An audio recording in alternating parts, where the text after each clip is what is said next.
But Oh, Chad's here, finally. Okay, hello and welcome to episode 2 of the Dark Before. At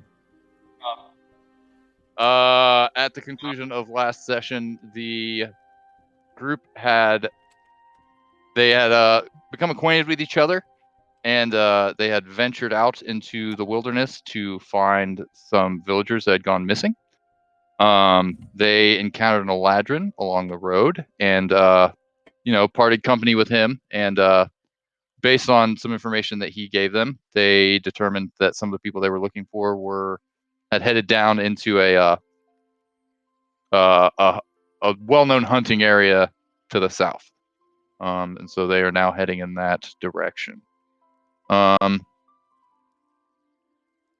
Now, did I miss anything?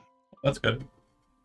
Okay. Oh, sorry. We have find creature or locate creature active for an hour as we enter into the hunting grounds. Oh, I forgot I could speak to animals. Right. So let's go back to that. So locate creature. Yeah. As long as that creature is at 1,000 feet of you, I'm pretty sure I told you they weren't, but it's up for an hour. Yeah, at right. the casting. And who were you looking for? You had said that we would just decide because we were working on like the nuance of it, and we were trying to ask like leading questions, and you didn't really have like. It didn't seem like you had like the information we were trying to glean from you. We were looking for easily targetable individual in the group that would be outside of what we have in our group, creature type wise. So you had said, well, you could just select Mystic because you know that this person right, yes, is a Mystic. Yeah, right. And so Omerdov was a Mystic. That's right. So yeah, we determined that was a viable, like, I guess, type.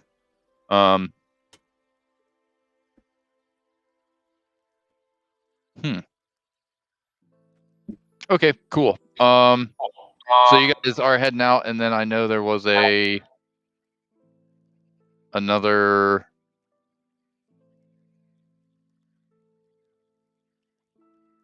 Where was your rolls? I'm having to scroll up. Okay, so you did the casting. Before that, you guys ran into the Eladrin, and as you guys start heading down into this hunting area, part of because the part of the valley you guys are coming from is basically like the part of the valley that kind of it's like the foothills of the mountains.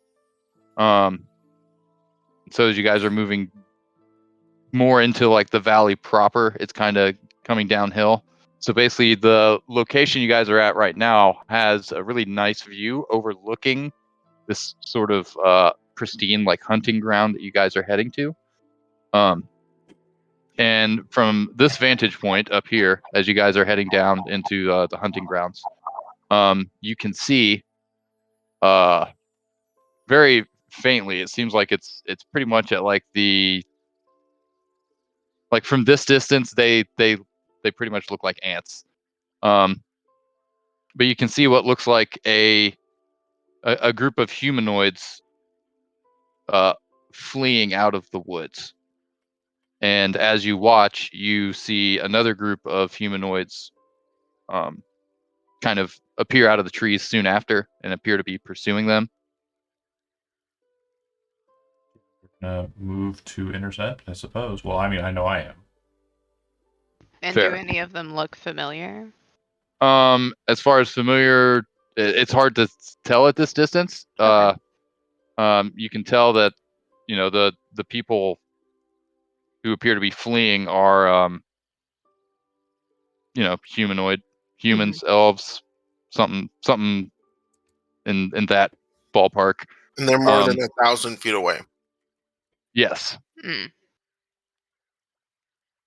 Okay, well, let's go. Yeah, See we're gonna if they are our friends. Close with them. Let's. All right. Give me 1 second.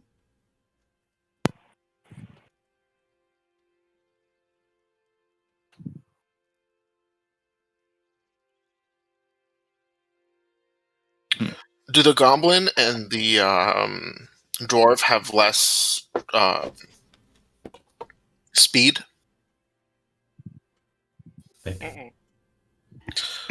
Nama, Probably. Nama, Bellis, can you two pick up the short ones so you can travel more quickly? Gonna Yeah. move slower if I pick up the dwarf, so no. Oh, okay. I believe I could carry both. I mean, Balrog's, he's pretty fast. As the saying goes, like a rock. Yeah. Aiden's the problem. He's 25 feet speed and he weighs a ton. Or she weighs a ton, sorry. She weighs a ton. Yeah. She did. Well, to be fair, my speed is only 30. Yeah. Yeah, I got 40. I'm faster than all y'all. Not me. Which honestly doesn't make sense, but here we are. But then if you pick him up, though, you'll be slowed down. Yeah. Okay, cool. I mean, I can throw them. Actually, you are faster than me. Just yeet. I know I'm faster than you. Cannon on the walls. Stronger than The fastest in the party. Aiden, how do you feel about being yeeted into battle? I'm fast as fuck, boy. I love it. Does Nama have like familiarity with this with like this part, this hunting ground area? It would seem based on her movements that she is, and like I said, like she's not really thinking about it or asking questions or inquiries. She's literally just going straight for what appears to be We see. Yeah. a situation. Oh, it We looks see like these people. humanoid. I'm just saying, like, are we gonna fall into a pit or No. something? I don't think so. No. We see humanoid creatures chasing another set of humanoid creatures. Mhm. I mean, Balrog's just gonna start sprinting towards the two packs. That's Yeah. terrifying. Hoping to get Don't some eat them. meat. Zoom. As you Yeah, rush past Nama, she's gonna go, "Oh wow!" and like start trying to beat Pete faster to catch up. Like she's genuinely surprised. I imagine you guys aren't making any sort of like attempt to like move quietly or anything like that. Not a thing. Nope. Yeah, I can't move quietly. Come on. that's fine. Let's see, where are we? Okay, cool. Listen, man, I'm good at two things. Okay. Right. Okay, so Running fast and being the cannibal. so you guys are heading downhill. The ground is, especially since Balrog doesn't really know the area, the ground's kind of loose, footing is unsure. I want you to make me a dexterity saving throw, but I'm going to give you advantage because you're so small. Oh, thank you. 17. Okay, 17 is good. Nama, as you're like watching Balrog just hauling ass down the hillside, you see where he kind of loses his footing and starts sliding down the hill, but he very quickly kind of Is he uses that. surfing? Yeah, he uses like the momentum of sliding on his backside to kind of launch himself forward onto his feet again, and then he keeps that momentum and keeps running down the hillside. Yeah, Nama's genuinely impressed, and yeah, just kind of booking it right on along behind him. Yeah, she was like, "Oh, he's definitely about to eat shit." Oh, wow, okay, like I can't believe he pulled that off. Nicely done. So you guys reach the bottom of the hill. It would obviously be like Balrog in the lead, and then Nama right behind, and then I'm not sure what the order is after that. I'm slow. I'm last. Fair. I mean, you know. I can literally move no faster, sir. Kaydana is trying to keep up with Nama. Bellis will be behind with Aiden. Yeah, it Watching the seems back of the pack. It seems with like Balrog's like reckless, like headlong rush, and Nama following behind, they seem to be taking a path that's like much less stable footing. So if you guys are following behind, you can either take that path, or you can kind of find one that's easier to navigate. So it's just a matter of like, are you going to be right behind them, or are you going to be trailing behind them? Reckless or safe is the question. Oh, Right. do reckless, please. I would not say that Kay Dunna is reckless. Can she use her knowledge of survival to find a similarly quick path that's not as dangerous? Yeah, go ahead. Yeah, 21? will do it. So yeah, as they head off, and you're kind of thinking you should stay close to them, you kind of look after them, and you're like, we're not going that way. And you kind of take a moment to look around, and you see what looks like a game trail that heads in that same general direction and seems to sort of like parallel the route that they're taking. So you go ahead and take that path.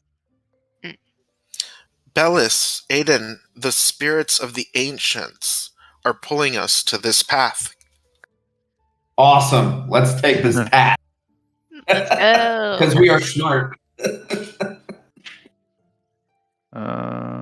Move. Is Marzena Oh. with us? Yeah, she's following right behind. Okay, great.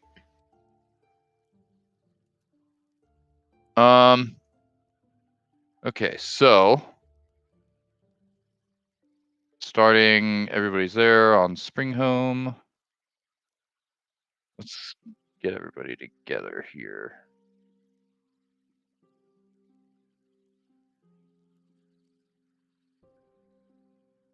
Whoops.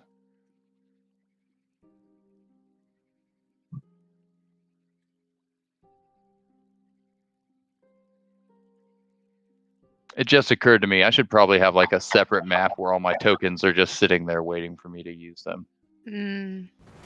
No. You can just drag and drop them if you save them to the character sheets.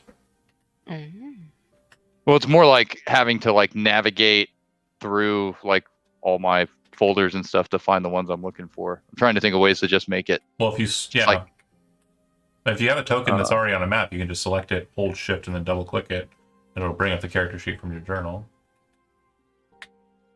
Okay, so there's that. Cool. Objects and tokens.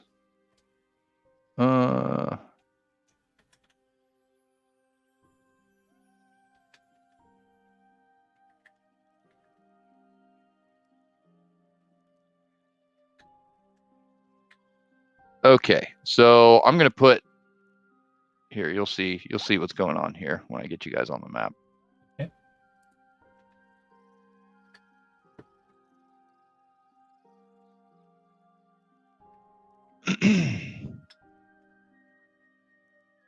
Alrighty.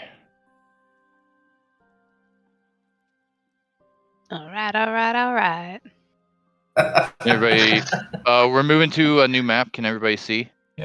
Yes. Okay, cool. Everything's not black.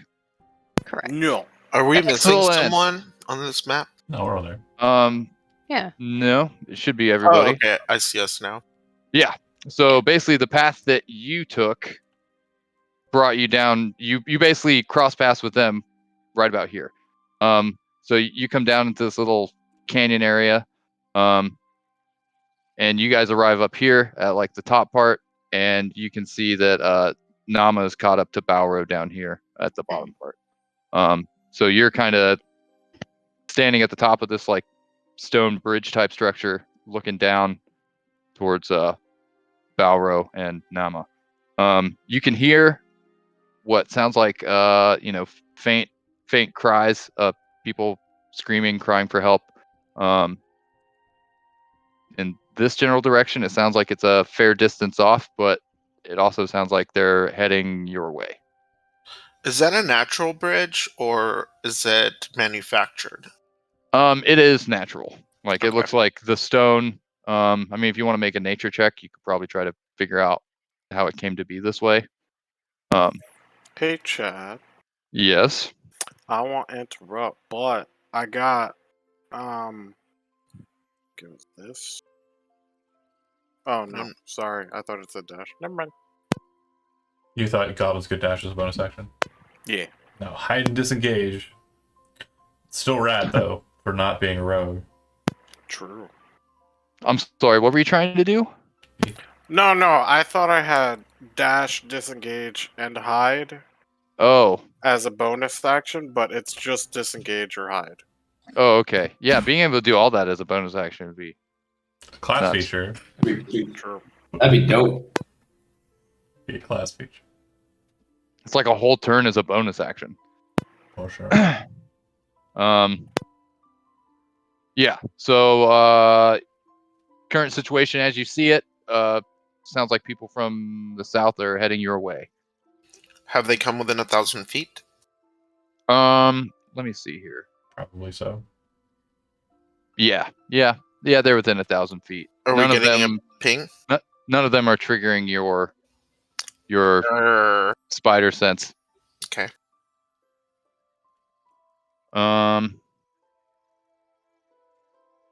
Okay. So after probably about a minute and a half of these sounds steadily getting closer, Can we like move down that bridge within that minute? yeah, Oh, definitely. So can we just close the gap then around the corner? Yeah. Yeah. Okay. So this tree slash kind of trunk branches and the like that I'm passing by, does it look like there's Yes. a pretty large kind of tree branch in front of me, kind of at about either waist to head height? Just like off to the side, like a part of the tree. Right. There is a thick branch. It's not hanging low enough that you have to like duck under it. No, I'm not trying to duck it under is- it. I'm going to jump up to it and kick it at a point where it's kind of close to the tree, so it breaks off, catch it with my hand, and then rush down onto the ground with it in hand. I now have a club All right. or an improvised weapon. And then Nice. Cool. basically be behind Balro. Make me an attack roll. Oh, if it's not a pickup, I'm not going to do it. Okay. Okay. I mean, if you want to break one off, like you can. If there's like a Find rock one- on the ground, I want to. Yeah, there's definitely there's all kinds of like I was just going for coolness. natural. Yeah, I understand. Okay. But if you want to kick a branch off of a tree, that's just like punching a rock. Like Yeah. Just again, I get what you're after. I want an improvised weapon. I don't want to Right. roll for it. Yeah. I want to be cool. I want to be cool. There is a big branch laying on the ground that would be more than enough. Do a cartwheel, pick it up, and I'm Yeah. running. Cool. That works. So, this is where you guys are. Aiden, you standing there? You going with them? Yeah, I'm going with him. Okay. So Barrow and Nama, as you round that corner, you see these 4 people come running up. It looks like kind of like a middle-aged man, and then like a younger man who's maybe in his like late teens or early 20s. And then behind them is 2 children. Not like children, like not like toddlers, but like probably early to mid-teens. And they round the corner, and they weren't expecting to run into people. So as soon as they see Barrow, they kind of and they like skid to a halt. And the younger man says, another one of them. He says, no, that's not one of them. But they're speaking the tongue of the valley. So I didn't see if Barrow spoke that. I speak Hunter sign. Which is what you said was close. Is Right. that it? Oh, okay. Yeah. Yeah. So, I mean, with them saying what they said, you might not have understood what they said. But you could probably, communicate with them using the hunter sign. Gotcha. If you want, I was gonna just say something since I'm right behind you. If you don't want to do the talking, that's fine. That's fine. I point over my shoulder and I say, VE. "Keep running. Are they gnolls?" Yeah, he nods emphatically. Yeah, I point over my shoulder. Keep running up the hill. He nods and he kind of gestures to the others, and they run right past you. As I'm moving past us, I kind of step behind Balro and place my hand on his shoulder, look down at him. You can run fast. I hope you can fight good too. And then she kind of like takes a martial stance with a stick in her hand, kind of looking down the way, waiting for the gnolls to come around the bend. as you do, you see one group comes. Okay, so you can hear them approaching your location. You folks up on the ridge, you guys hear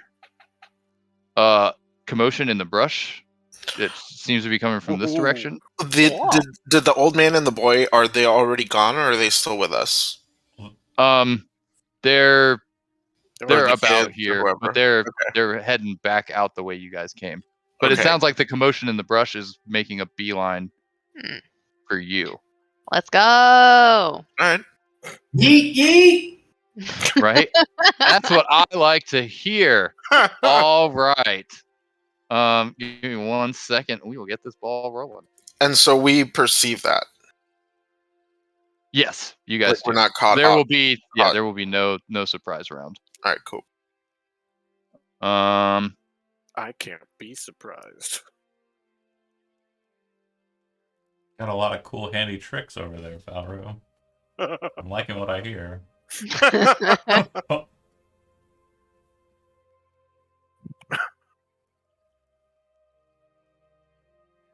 Bear with me 1 second. Oh man, they have all the gnolls. Puppies. No, hyenas and dogs are not the same. Puppies. Hyenas are weird. Puppy. Yeah. Puppy. Blackish Fungus is about to get some bloodshed. True. Evolutionarily, they're like in between cats Like dogs and cats. Yeah, I think there's one other species that are like, I can't remember. Oh, Chad. What's up? I will be making every single attack in this campaign with Reckless. Abandon. Just want you to know that. So you always have advantage against Balro if Balro has attacked once. Yes. Right. Mhm. Yeah, as long as he has attacked previously. So it's not like. I suppose that's kind of nice that you can't reckless attack as a response to being surprised. Really good to know, because I'm going to be making a lot of attacks with disadvantage intentionally. So we're basically opposites. It's like haymakers and reckless attacks.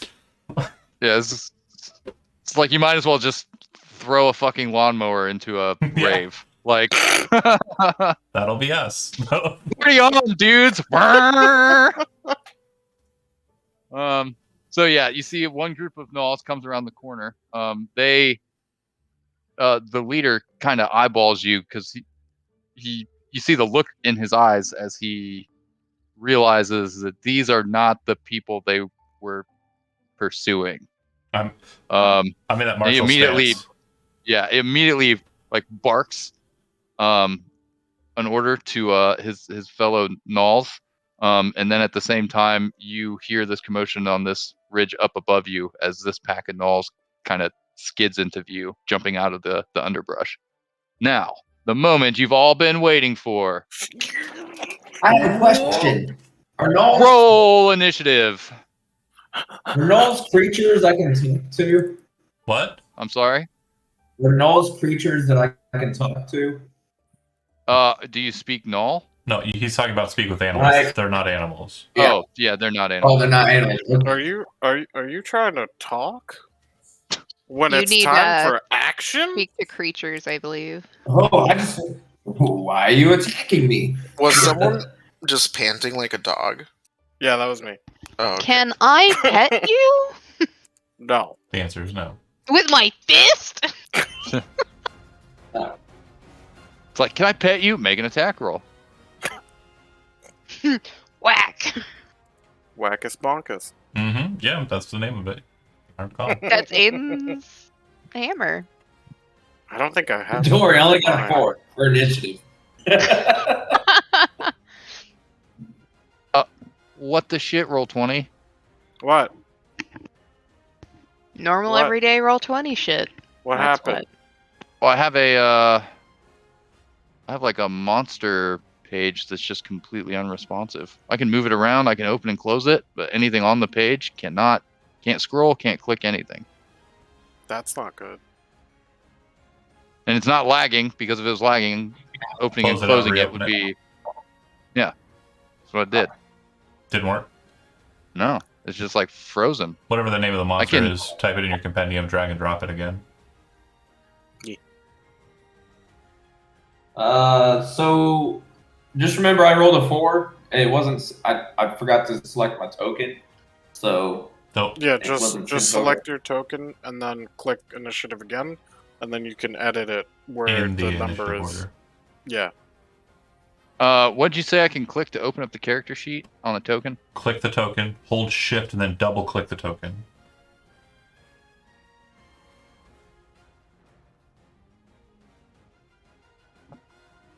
Now you can edit your initiative to 4. Yeah.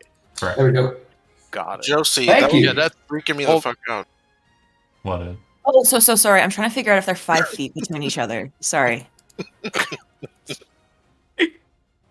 What are mind you me. gonna do, Josie? Remeasuring. I love it. I Just got a second. 15. Spellcasty cool stuff. Spellcaster. How about you're all up on that ridge? I won't be able to see how cool it is, and down here, and you'll be able to see how cool I am. I mean, I got a mage hand. I could bring you up here. No, I wonder who's gonna Hey, finish first, hey. them or us? Just remember to be within 10 feet of me, and you'll get this. Okay, so I'm gonna have to do this with some basic math skills. Math skills. So just keep that open on the side, but I'll have to do everything for them manually. Okay. So let's do. Okay. Don't measure us. Oh no, I have healing spells, you rube. Oh. that's hilarious. Gain We don't inspiration need for those. calling him a rube. Wait, where'd the pack leader go? That was the He wrong left. one. Oh, you. He were ate the- him. He left They like ate a them. bitch. It was the wrong monster. Oh, and it got behind us all of a sudden. Okay. Ooh, No, we got it's the fine. big one. I'm fixing this, and everybody stop talking. How's your God. day? How's your day, Chad? I heard Destiny. Come on, Hezron. I heard Come on. Destiny 2 wasn't very good. I mean, I beat the campaign on legendary mode. That's all I give a fuck about. Well, there you go. Nice. Like, it's behind me. I was It's thinking done. about buying that Elden game you're talking about, John. Elden Ring. Good choice. Yeah. Oh yeah, it's a good game. You should get it. It's dope. You Cannot can- wait. Okay. I just spent $100 So on there's a Destiny. Fleshnar. Mhm. So that's going to be. Okay. Hold on. We're God. holding. Okay, so these.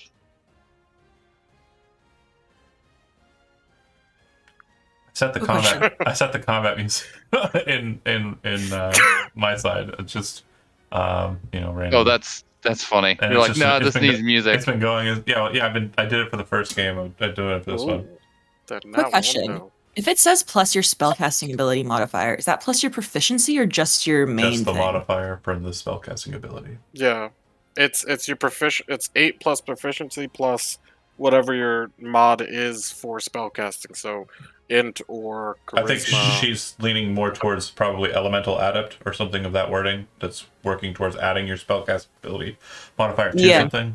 Yeah. So Yeah. it's just the ability scores modifier. Okay, so for me, it would just be. Oh wait, what do I even have? What's your spellcasting ability? +7. Okay, gotcha. No, there's no, No? way you have a +7. Oh, it's just the thing then. So +4. Yes. No Okay. proficiency. Okay. No proficiency. Okay. Well, it's like, holy shit, what? Sure, I thought because when I'm doing other spells, it's +7, but that's attacks. okay. Okay. Let's save DCs. Yeah, like a +7 modifier. That's nothing outrageous. Dan. I mean, what 7th level characters? That's a +3 proficiency. But to have a +7 wisdom would be pretty bananas. That's a good point. True. Chad, fight me. Yeah. Okay, we're fucking going. Fight. So you can tell these gnolls aren't interested in talking, despite Aiden's best efforts. They're not animals. Yeah. Kaiduna, you're up. All right, so we're gonna. You want to set the tone for this particular social interaction? Yeah, so Kaidana will take out this stone slab out of her pack, and it has all these like kind of crudely chiseled symbols on it. One might say it's sort of like a precursor to written language. And she holds it up above her head and starts uttering this kind of like guttural incantation. And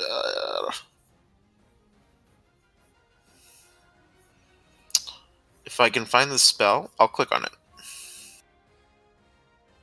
You going to hit someone with a chuleta?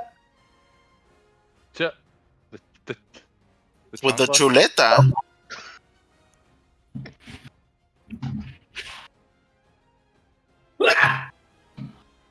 Bringing back Nice. the classics, Vito. Like That's right. That's right. We're fucking up with chat again? All right. Yeah. It's like, okay, next campaign, everybody's a Time Lord. Slow. So this group here, okay? So that is a Wisdom. 15 DC. Where does it say Wisdom saving throw DC? At the 15. bottom. So I will just roll. Get some water.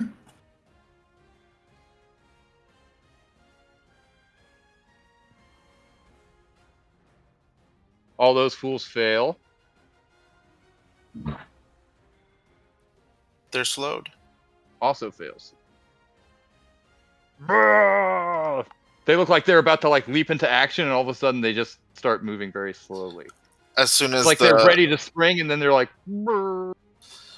Like as the spell is taking effect, Kaydunna's kind of like drooling a little bit, her eyes rolling back into her head, and then as soon as it takes effect, she kind of snaps back into like awareness, and that's her turn. She pulls a drunk Rick. Yes.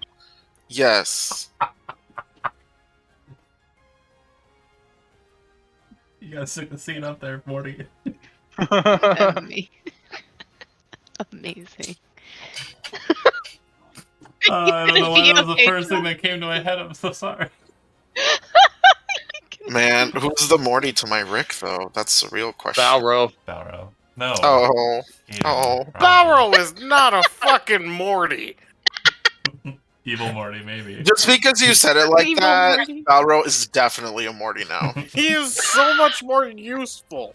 Oh, than honey, this Morty. is definitely a Morty now. If you rare, Hey, I don't want to derail the combat encounter by figuring out exactly who in this party is Morty, My bad. because then we also have to figure out who's Jerry.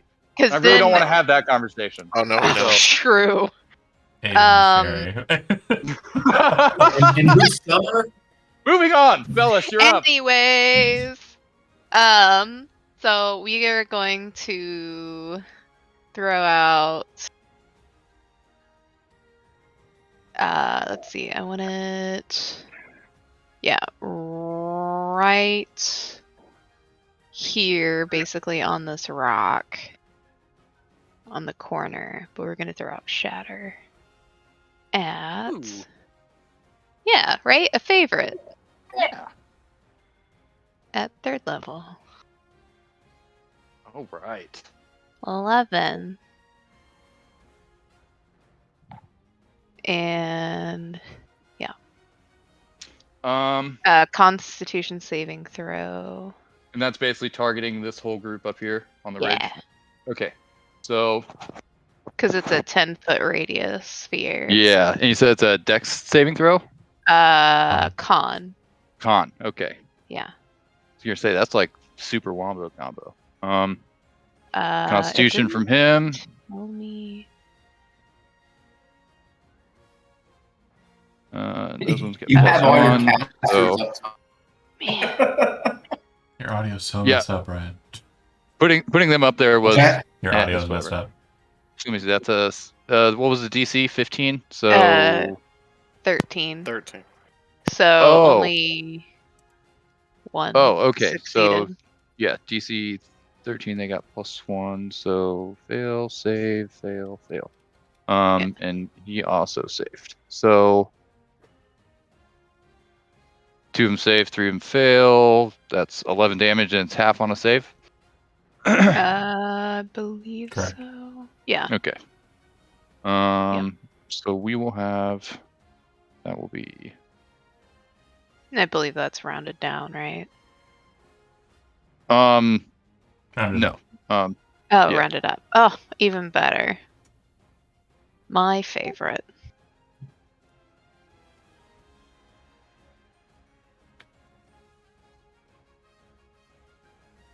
Cool. It seems to affect most of them. Let me see.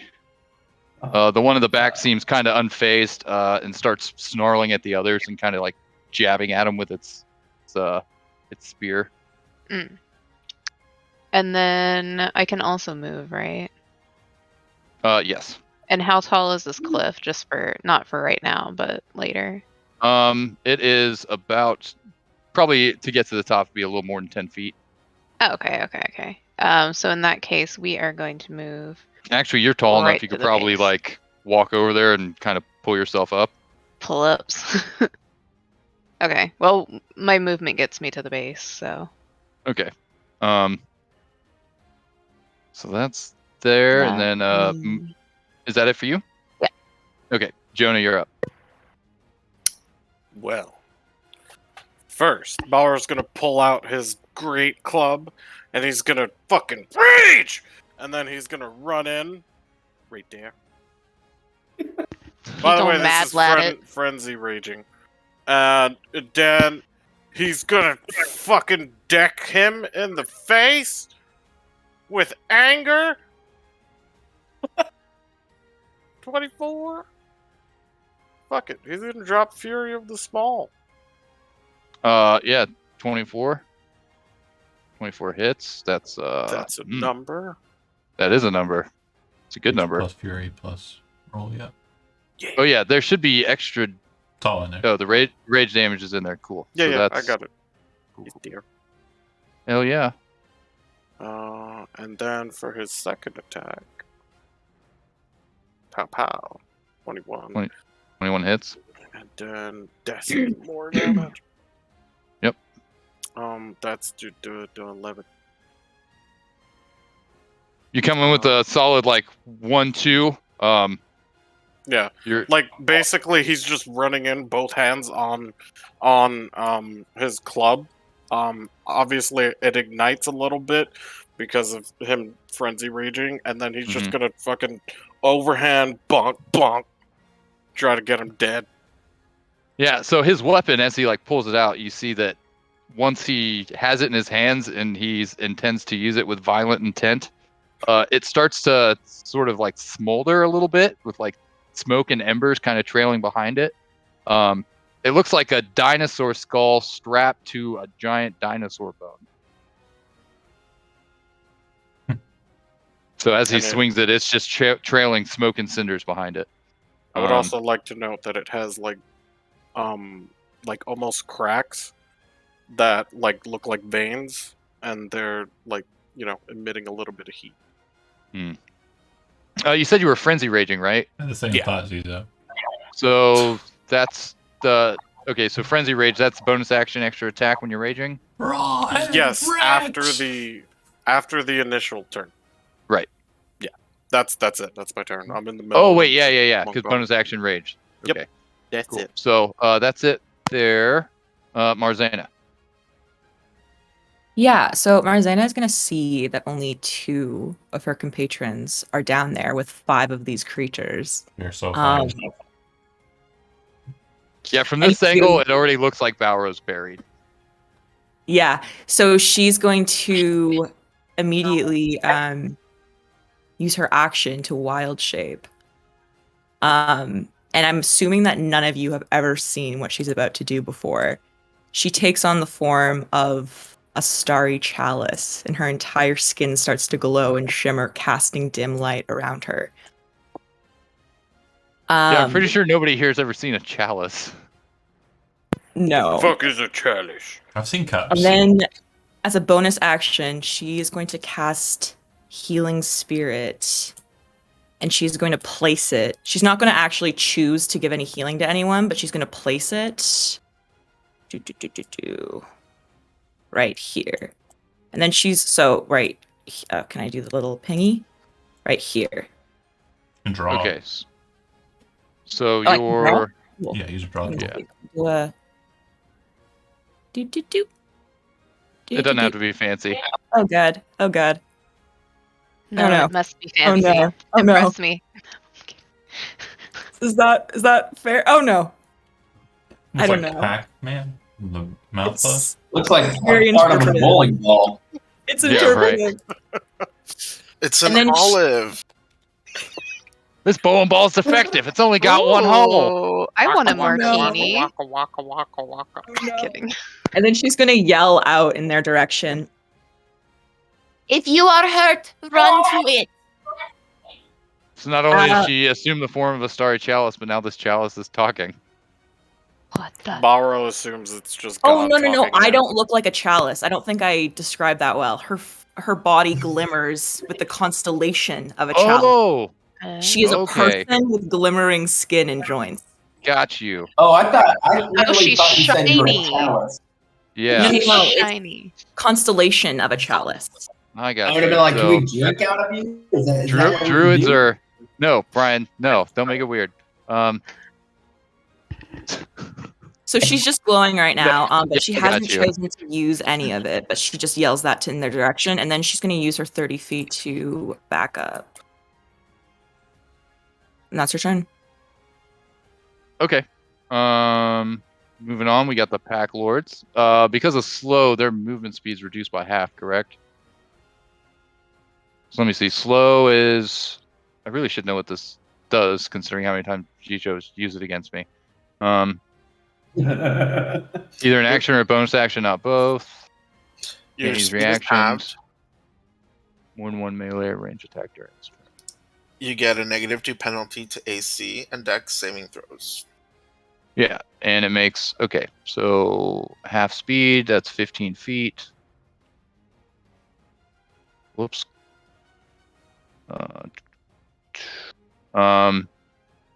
The pack lord moves to the front of the cliff and looks around.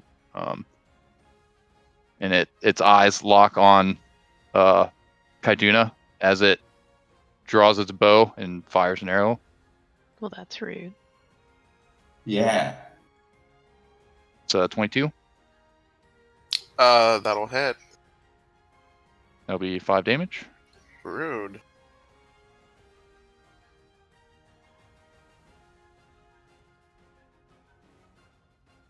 Concentration check.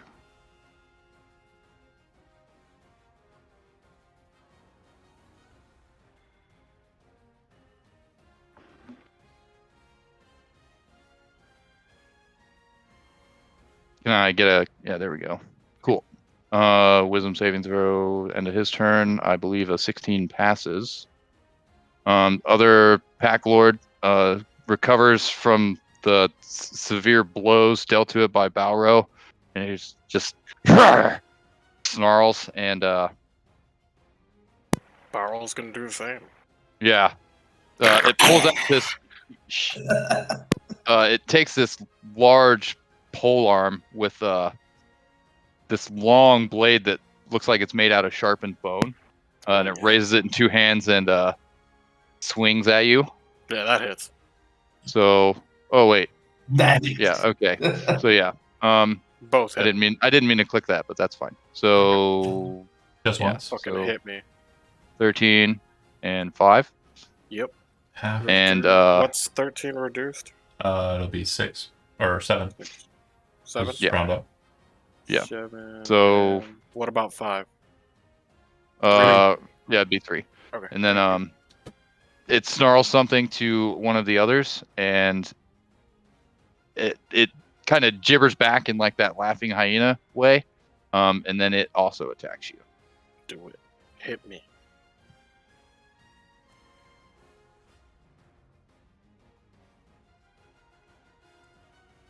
Yeah, that hits. Cool. Yeah. Sorry, I have to do it this way, but the stat No, block's no, not it's all working. good.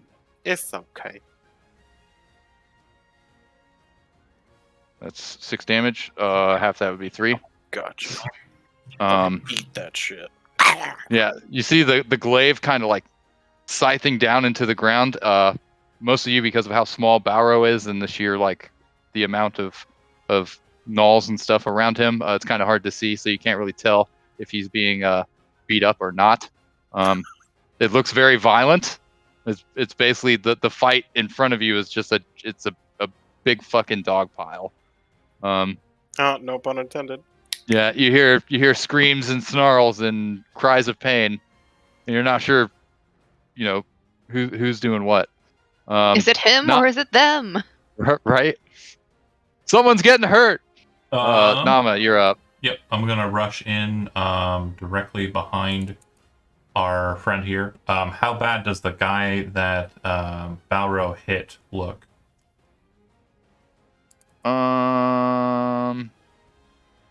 He's bleeding. Like he's got blood kind of dripping off his jowls. You can see like part of his chest looks kind of misshapen. You've seen enough broken ribs to know that that's probably what that is. Sure. I leap out, kind of doing a straight forward kick. Think Liu Kang directly into the Lord with a lunging attack. So I'm doing it from that square behind Balro. And yeah, it'll just be a regular attack. Unarmed strike. A 12 probably misses. Yes. I think I spent my inspiration already, so I know everybody has it. So just saying. I'll give him my inspiration. Wanted to maybe. I want that shit. And that's the way the news goes. So that'll be 17 damage, and then, is he dead? No, you come sailing in over Balro. Like Balro sees this shadow pass over him, and then Nama's foot just like right into this pack lord's jaw, and you hear it crack, and you can see where it's like it stays attached here. Oh, sorry, hold on. The jaw stays attached, but it breaks in the middle. Yeah. He actually takes 8 more damage. Sorry, the superiority dice wasn't rolled, and it would double because of the crit. There you go. Oh, yeah, that will be enough to kill him. Okay, so as he's kind of falling, forget everything I said. Do how you want. As he's kind of falling and the head kind of snaps, you kind of hear that pop. The other foot connects with his chest and pushes her off, and she spins around, bringing her knee around to the guy next to her with her extra attack. Yes. Okay. That'll probably hit. Yeah. So which one are you attacking? The one directly next to me. The one. This one. Yeah, the only one that I'm adjacent to. Yeah. Right. 7 points of damage on him. Mm-hmm. As I kind of hit the ground, I'm going to use my bonus action to make another unarmed strike, and I'm going to spend a moxie point to make it 2. Ooh. So here goes those attacks. 12 probably misses. Is that right, Chad? Yes. And then 21. Yes, that hits. 12 more damage to him. Is he dead? Yep. No.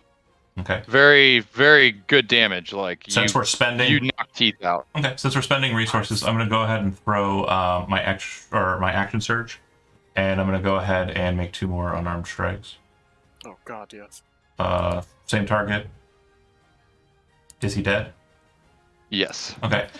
So knee, drop down, punch in the stomach, or kind of elbow in the stomach, and as he's kind of falling over, she snap kicks, kicking him in the jaw so that it like goes into the inside of his mouth. And as she's coming down and around, she's going to kind of flip out towards this guy and bring down a straight kick, like an axe handle kick, onto this guy's head. This one's going to be a haymaker, so I'm making the attack with disadvantage. 18? 18 hits. Okay, so he takes 13 damage. Haymaker just maximizes the damage dice, so 8 plus 5. I gotcha. Yeah, that's a very solid. You rolled 8. I mean, whatever your No. Envision a perfect haymaker. The dice is set up to always be 8 on the haymaker roll. Oh, gotcha. Okay. So yeah, good turn. So kind Anything of like else? hitting the ground, spinning up like in kind of a twist to like focus in on that same knoll who's kind of reeling from the kick. And I look down at Balro real quick and I say, "Good moves. Keep it up." Done. We love a supportive friend. True. Aiden. Prowler's never had that. Aiden looks up at the Packmaster up top and goes, "What are you doing?" And then she just throws out a moonbeam at level 2. Go ahead and throw the spell out there. The 10-foot radius. 10-foot radius. So yeah, you could drop a moonbeam on that whole area up there and get everybody. Actually, 5-foot radius, I think. Hold on, double check. Been a while. Yeah, it's only a 5-foot radius. Yeah, 5-foot radius. So- Sorry, 10-foot wide is what I meant to say. Oh, I mean, there's still. I mean, you can put it like right here, and you can get 3 people. Okay. How do I do that? Just If Yeah, you- I don't know why if the you- spell card's being weird. If you click on the square on the tool, you can draw a circle. hold on, I got you. Okay, thanks, Johnny. There it is. I get to play with more stuff in Roll20, which is great. So yeah, I'm gonna. So they make a DC 14 Constitution save, and with the spell slow. Oh no, that's Dex saving throws. Yeah, it's Cool. Dex. So okay, so this is the Pack Lord con save. You said it was DC 14. Yeah. Okay, he saves. The other 2. But shouldn't it be centered here? No, they're Aiden's centering it on the middle square so that the 5-foot pull on either side touches the 2 on the edges. Brilliant. I'm sorry, you said the DC was 14. The circle Yes. I drew, it snapped Okay. big on accident. I'm sorry. Everybody passed. So half. Yeah. Give me. Did you roll damage? 15. No. Yeah, it came down Okay. with the dice roll. Or with the spellcast, it's 15 radiant. I got you. Cool. 15 radiant. So half would be 8.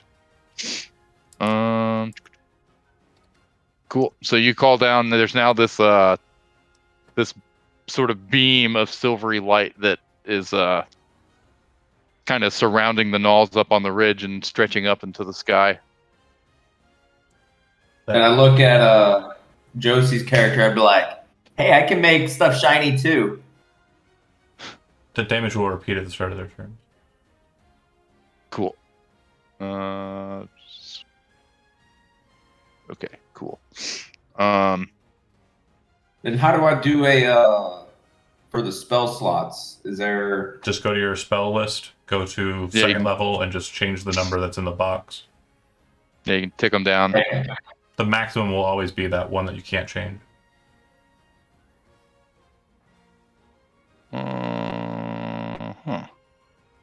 Whew. The Flesh Gnawers close in around Balro and Nama. Originally, they all seemed very focused on Balro, but after Nama came in and started kicking people's heads off, 2 of them are going to be focusing on Nama, and one of them is going to be focusing on Balro. The other ones, they can only move at half speed, so I think the most they'll be able to do is... So this one's going to move here, and he's going to kind of slide down to the bottom there. Same with this one, so these 2 kind of go there. This one ends up right about here, and this one ends up right about there. And then after they reach the ground, they're going to make bow attacks.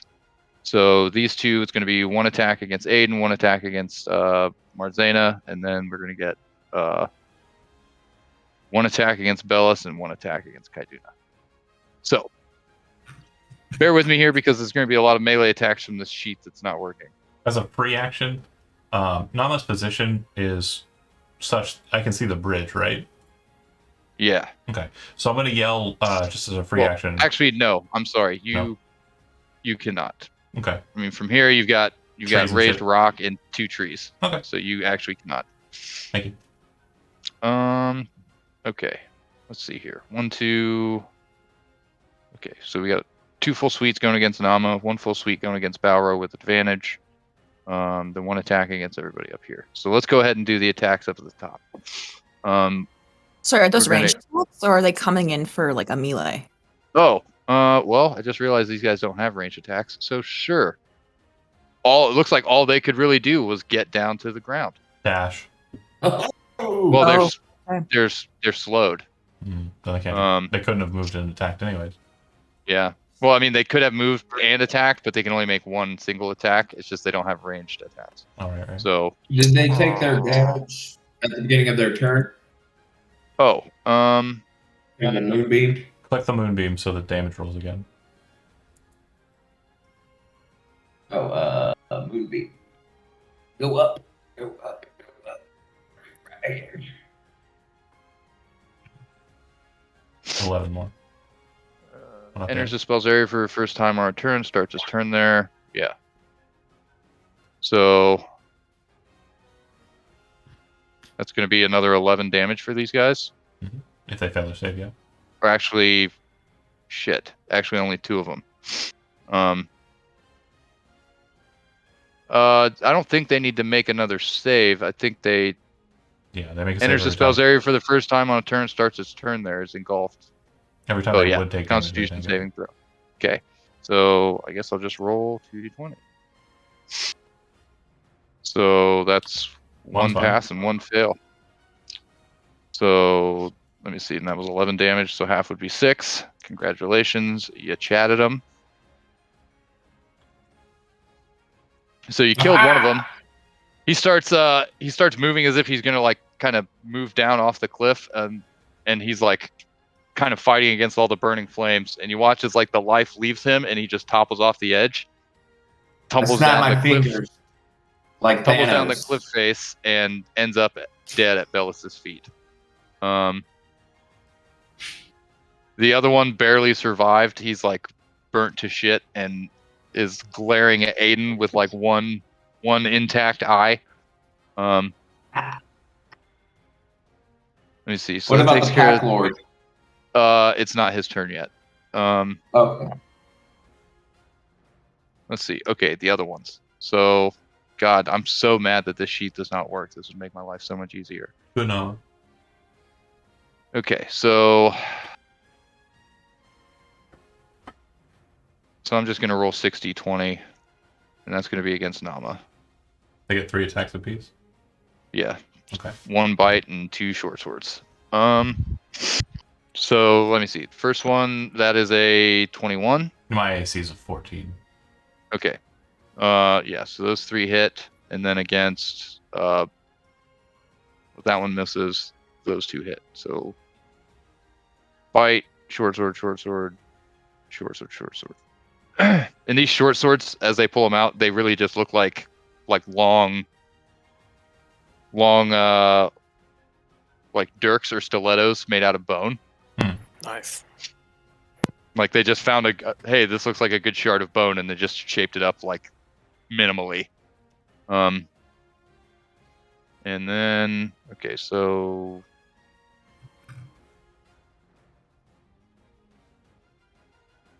that's from the bite attack. Okay.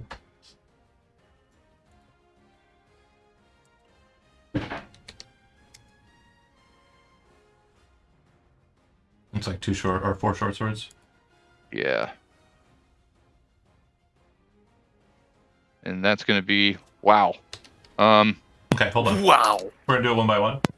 So Okay. it's important. I'm at 41 before. So the first short sword will do 8. 8. Max damage would be 8. Okay. Yeah, looks like they all did max damage. So sorry, hold on. -8. And then -8. I'm gonna use my reaction after the second one. Or no, sorry, that'd be after the third one. After the third one, I immediately gain temporary hit points equal to my pugilist level plus my constitution modifier. So 8 temporary hit points back, which will suck the last one. Nicely done. You basically watch as she gets bit, stab, and now she's kind of getting knocked down. You see her kind of push up and kind of spit blood and go, like she's just not even having any of that shit. Hell yes. I love her. And then this is going to be the last suite of attacks against Balro. With advantage. Right. So I'm gonna roll 3d20 twice. Cool. Oh, So I also regain all my spent moxie at that point. Sorry. Yeah, they all hit. damn. My AC is only 14 too. And they have advantage. Okay. Yeah. So we'll do, but none of them were crits, so that's good. So we'll do 1d4 plus 2. That's 3 damage there, and then okay. So the first one, 3, half would be 2. The second one, so these are 2 different attacks. The first attack would be 8. Half of that would be 4. The second attack would be 7. Half of that would also be 4. I think that's it for the Flesh Nars. Not even half health, baby. Moving on to Kaiduna. Okay, Kayduna is gonna cry out and kind of twist her hand the way she's sort of doing in the image in our beautiful artwork by #SewingArtist. It was the load up screen today. And Indeed. we'll do this. So I need a DC 15 dex save from the main dude, the Pack Lord. And he's at -2.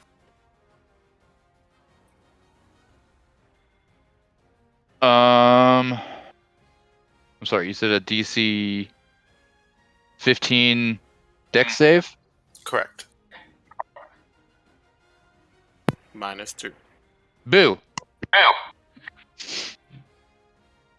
Six radiant.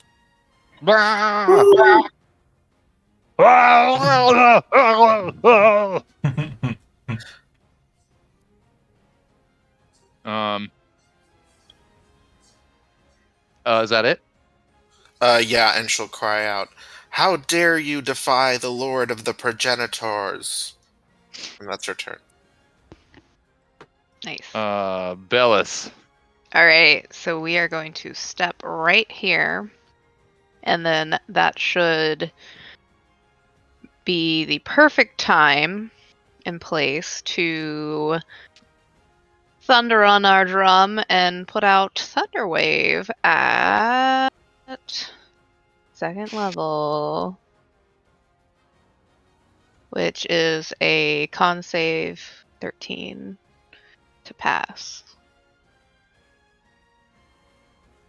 Welcome Oh. back. Thunderwave. And it's a 15-foot cube. 15-foot cube, so I'm it sorry. should get the rest of them. Those 3. Sorry, it's a 15-foot cube from me, Yeah. Right. so it should Okay. get this So- dude. No. This- He was right. It's the 3 that are kind of there. It's not the one south of you, though. Really? Yeah, it's a 15-foot cube you're emanating out from you. Oh, okay. Square. That's fine. That's fine. I'd rather get more than less. It looks like one of them passed. Which But one? that would. Let me see. That would have been one of the dudes up there. Yeah. Yeah. It looks like it'd be the one that was at 1 hit point, so he dies. Yay! Yeah, Yeah. I'm sorry, that was 15 damage. Yes. Cool. So the one at the top is kind of like blah, like blasted back as he's still trying to deal with the fire and moonbeam. This other one here, that one passed, and let me see, half of that would be 7. So it's I believe it throws him back 10 feet or 15 feet, is it, Elizabeth? 10 feet. cool. Push 10 feet away So- from me. Good, he's still in Moonbeam. Just deeper in it now. Teamwork. Yeah, this spellcasting null's makes in the a dream work. tree. Like this null gets thrown backwards into a bush, and is like all you see is null feet kicking out. amazing, just where I want them. But did your gnolls roll to end their slow? The baby gnolls? No, but also no. I guess there's 2 of them that do need to roll for that. That was wisdom. Yeah. They've both failed. Okay. Wisdom saving throws versus gnolls. Stay Good on way them, to go. Stay on them, Gijo. Yeah. Keep on. So that's it. Is that it for Bellis? Yeah. Okay. Alright, Moving on to Jonah. Does Show me what you the got. gnoll that bit me, is he still attached to Balro or no? Yes.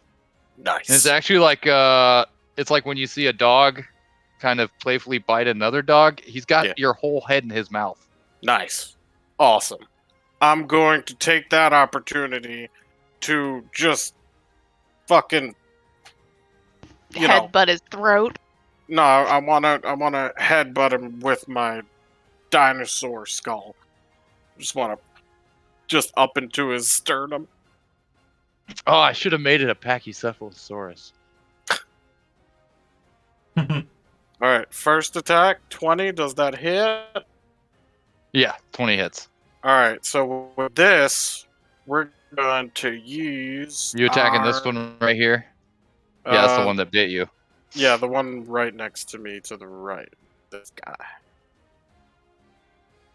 I'm gonna use my trick attack. Or trip attack. Trip attack, sorry. Yeah, it's gonna add to the damage.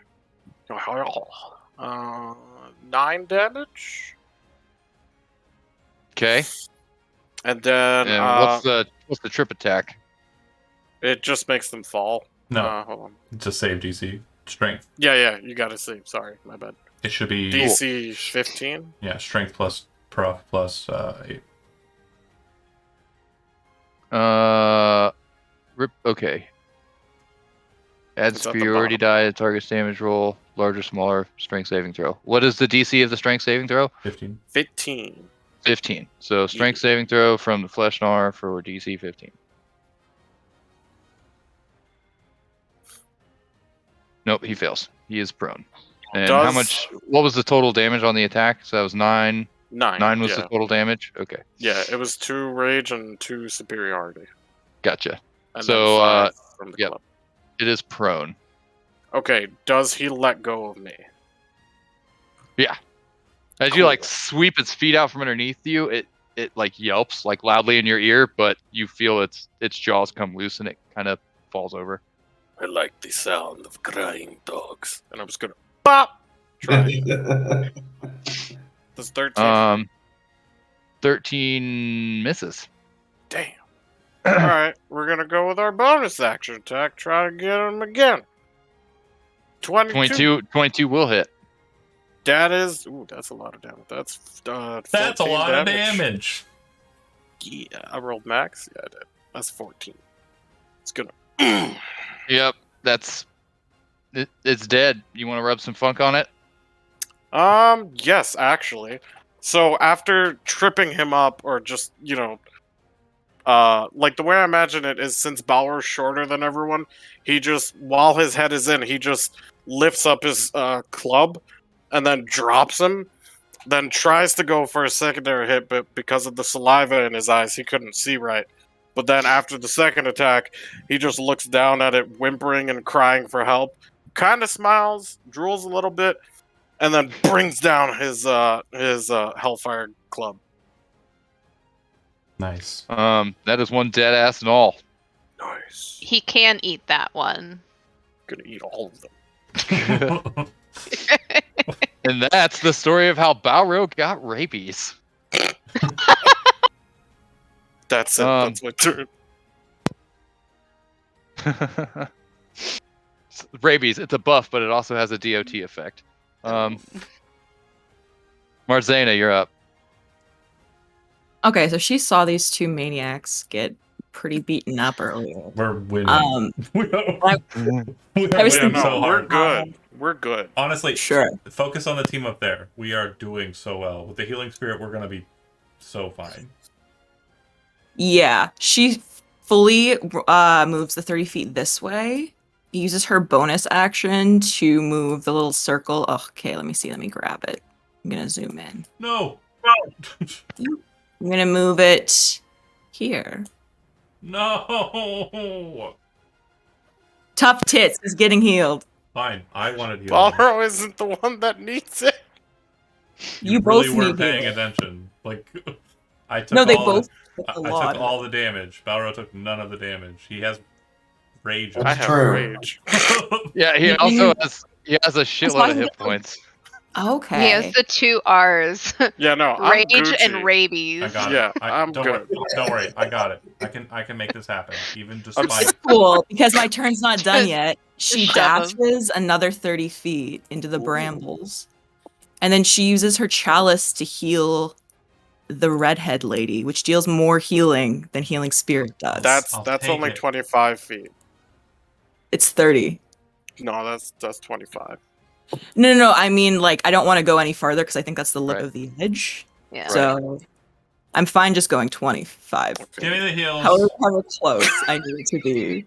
We don't. I mean, I think that the team up there is in more need, but We're whatever. good. That's fine. We good. We Gucci. We're definitely Neither not of in them need. took damage. Nice. Neither of them took damage. You're not paying attention. I mean, So that's how much Yeah. healing you both receive. I'm totally fine with heal or like taking Cool. damage. Am I getting 4 or is he getting 4? You're getting 4, he's getting 12. Yep. Okay, cool. Nice. And that's her turn. I don't mean to be a terrible friend to you. You did not cast a spell using a spell slot to restore hit points to do the chalice ability. You. So it's only when you cast it? It's Yeah, not I hate when to you be- activate it? I hate to be that guy. Yeah. Sorry.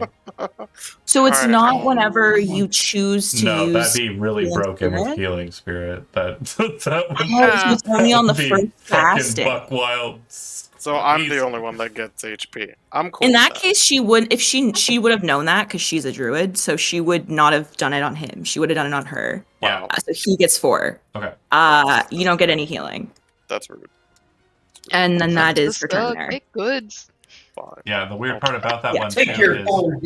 healing Take my spirit, 4. due to its wording, is That's what she gets. specifically not going to proc that ability ever based on its wording. Okay. Yeah. Cool. I could be that guy and say that, battle master maneuvers only work with melee weapon attacks, but frankly, I think that's dumb as hell. Yeah. I mean, I had a stick, so Yeah, I mean, well, I don't know. It's, it does this exact It's same like- damage. Like I literally Right. could have used the stick. It could have been a flying stick hit. it's like you're telling me a monk can't sweep the leg. right. But if you The want, oldest trick in It's the book. that much I just- healing, that's her turn. okay, I just want to say, if you want to let her do it, then I'm okay with it. But I'm just letting you know, like, No, we are there's invincible. If you don't. there's a line. There's a Okay. line. I'd love 4 HP. Holy shit, that would be insane. Every single turn, a D8 plus. I mean, you wisdom plus- basically just make a spell better. Yeah, insanely better. But anyway, sorry. Like, it's a good spell because it can heal you for 4 hit points every turn, or it can heal you for 15. Mhm. So there's only one Null Pack Lord left. He can't really move, and also he's in the Moonbeam, so I think he's got to take the Moonbeam's Constitution. Yeah, let me put it out there again for you. I'm pretty sure he fails. He does. Cool. So 8 takes damage. 8 damage. Rah! Rah! Still on fire. Not happy about it.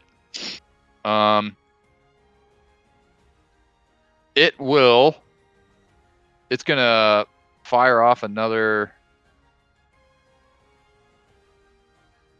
longbow shot at Kaiduna. That's a 9. And then it's in so much pain. It's so desperate to get away that it throws its bow and jumps off into the tree. Oh man, you're jumping into the tree. Oh, that's good for me though. And actually, the commotion of it jumping into the tree dislodges this other gnoll, and you just hear this Ah. commotion as these two gnolls fall through the tree, and then they both land underneath the tree, prone. Good. That's it for the Pack Lords. Actually, I think he's got to make another saving throw against slow. I think that might No, have passed. once he beats slow, he's good. If he's beaten it once, he's done with it. Yeah, he's Yeah. not slowed anymore. I don't think he's beaten it though. No, he hasn't did. beaten it. I thought he did. He rolled a 16. Oh, At the end of last turn. The last time that the Pack Lord rolled against slow, he rolled a 16, which beats it. Oh, okay. Well, in that case, he probably would have made another arrow attack. But I said what I said, so he is where he is. Uh-huh. Aiden, Well, you're up. he could make an arrow attack from where he is, right? You skipped me. Nama's Oh, I did. Yeah, My bad. I've never had it done to me. It's pretty exciting. Yeah. Keep throwing arrows Oh, at Kate that's Dunna. what it- I don't care. So, okay. Well, I mean, it would have only made one more. So the there's that. 10. creature that's This kind of ball can't shoot worth shit. south of me, I getting attacked with the short sword. I kind of spit off to the side. Healing magic happens. I look up. I say, "Thanks, Smoke Lady," and then I jump up into the air, just kind of falling back on myself, and throw both of my feet forward as I grab the short sworded hand, the wrist, and kind of pull backwards. That Noel needs to make an acrobatics or athletics check contested by my athletics roll as I get a free grapple against it. You said athletics. Or acrobatics, your choice. Beat a 27. I grab the wrist and pull him down to the ground, kind of locking him down. And as he's down there, I bring my foot up and drop it straight down into his jaw. Which one? The one to the south of me. Okay. I'm going to make this a haymaker. I have disadvantage on a haymaker attack, but I have advantage on attacks against people I'm grappling. Also, he's prone. So this attack is made normal. 10 probably misses. Mm-hmm. And 14? Oh, 14 attack. Yes, that will hit. So he takes 13 points of damage. Is he still alive? No. This one that you brought down to the ground is dead. Okay. I'm going to spin about. I'm technically not prone, but I'm going to spin about and then use my bonus action, spending a point of... I already used my bonus action, so I can't Moxie more. Okay, I'm done. No more Moxie for you. Yep. Well, I still have Moxie points, but I just can't do it more this turn. It's me. Let me see. The Flesh Gnars, I think these ones are still slowed. And You I- skipped me. You skipped Aiden. Yeah, I skipped Oh, Aiden. okay. Yeah, no. Real quick, Aiden. Josie, at the start of my turn, I gain the healing spirit. At the end of my turn, When you first enter it, Yeah. or at the start of your turn. So Okay. you got it that time. and throw me it again. Yeah, because I just Yeah, and I would have thrown it to you again. So let's see. So you get another 8. big numbers. We love to see it. That actually gets me back to what I would have gotten if I got the 12. Nice. Nice gods. We loves it. I'm no longer bloodied. Or All right, Aiden. All right, so Aiden is going to come over here to the Pack Lord and get all up in that space. And then she's going to use Wackus Blockus.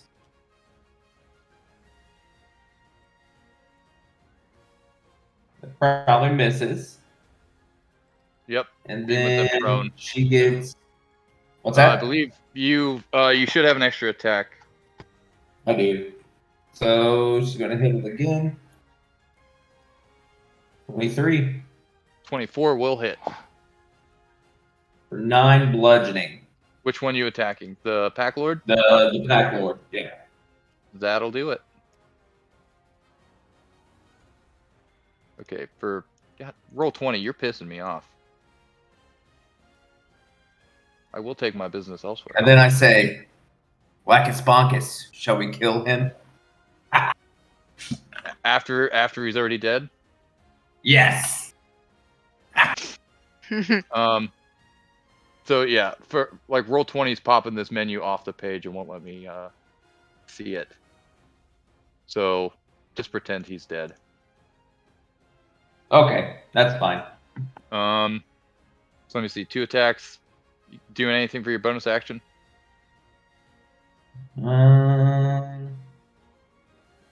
Could I? Well, let me move. You don't have to.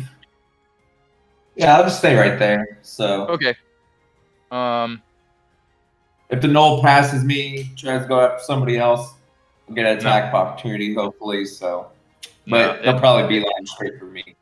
Yeah, it just stands up and attacks you. That's fine. Meanwhile, this one's dead. This other one just saw. Well, after watching what Balro did, and after watching what Nama just did.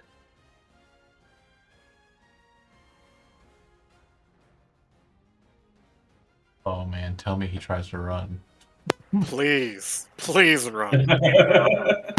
He tries to run. Oh my god! Oh my god!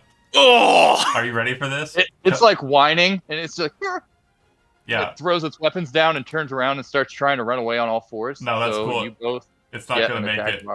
No, I'm not going to take an attack of opportunity. I'm going to go ahead and use a feature that I have called quick pin. You stay here. He takes 14 damage? Yeah, he takes 14 damage. Actually, does that kill him? Hold on. Don't get too excited just yet. Okay. I accidentally just oh, god damn it. Roll 20, you're pissing me off. Why? Click, shift, double click. Cool.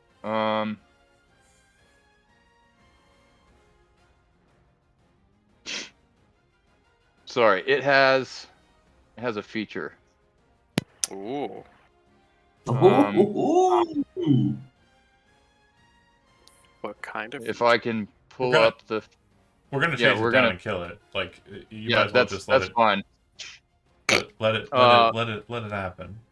Until the end of the turn, Null speed increases by 60 feet and it doesn't provoke opportunity attacks. Got it. So it is running away on all fours. And it's like hereabouts. Sentinel feet. Gonna have to get it. Gonna have to get it. Damn. Can you dash it though? I could dash and make it, but and the other Fleshnar is going to make 3 attacks against Aiden. So I'm just gonna roll 3d20. He's not slowed anymore? Oh, I guess he is. So only be 1 attack, and I'm pretty sure that would miss. Oh, it totally misses. So it manages to get to its feet, and it lunges at you and tries to bite you, and you easily step aside. And I'm gonna just go ahead and make my saving throw. Hey, look at that! Finally, not slowed. After it misses with the bite, it feels like the magic that has been holding it back this whole time. Like, leave it. And it's like, whatever. Whatever. Just get it over with. The Null looks like resigned to death. I talk to the Knoll and say, lay down your arms or be smited by my holy symbol. It does not understand a word you're saying. It's fine. I just pulled out my holy symbol and yeah. You're like, I tried. I tried. My holy symbol is Wackus Pockus, so just let you know. It's like saying, stop in the name of the law. They're not from around here. They don't know what you're saying. Well, I tried. What is a law? They are in. The only thing that is the law is the will of the ancients. Speaking of the will of the ancients, you're up. Oh. So, Kaydunna notices the Knoll trying to flee, in direct violation of the law of the ancients, and I need a wisdom saving throw. Oh, they hate wisdom saving throws. No, those are their favorites. Jesus Christ. Chad hates this game. I mean, Will of the Ancients. Chad's like, I quit. Fuck this. Oh, 4. He's paralyzed until the end of his turn, and he can Yeah, try it's like another mid wisdom. stride. It's like frozen, and it is like the picture of terror. It's like frozen, like mid stride, and it's like Is it looking back? oh, he's looking around, but it's frozen. It's like Oh no, he's locked eyes with Kate Dunna. I love it. He's about to lock eyes. it's like what the fuck, Hellfire's lady? I Club. just wanted to get away. Kate Dunna's like, No, Um, no, honey. no, yeah, spend the rest of no, your- ma'am. Like wagging your finger. That's end of turn. None of your dogs are slowed anymore. They're free. Oh, well, I guess there actually was one left. There was one that I totally forgot about. Yeah, there's that dude. Oh, Yeah. sorry about him. Ah! He would have walked up. He would have ran up on Bellis and tried to take a bite. He can try. That's I rolled an 8. That's probably a miss. Yeah. Now I'm How? gonna make that saving throw. Yeah, these gnolls suck. But I dropped slow. I dropped Mhm. concentration. So Oh, you for your- did? Yeah. right at the end of my turn. So your No, dogs. I'm sorry. Their turn would have been before yours. Right. So, So that would now have been their turn, and then you drop Right. concentration. right. Mm. So now the last gnoll is free after failing. Right. Yeah, both these gnolls are just like, God damn it. So, because now this gnoll is like all alone in front of this towering giant of a woman. It's like, please don't hurt me. Sounds like my dream. Same. Bellis, Death by snoo. Yeah. Dimitrescu. I cannot imagine Bella's harming anything, so this is really gonna be weird. to, You gotta survive.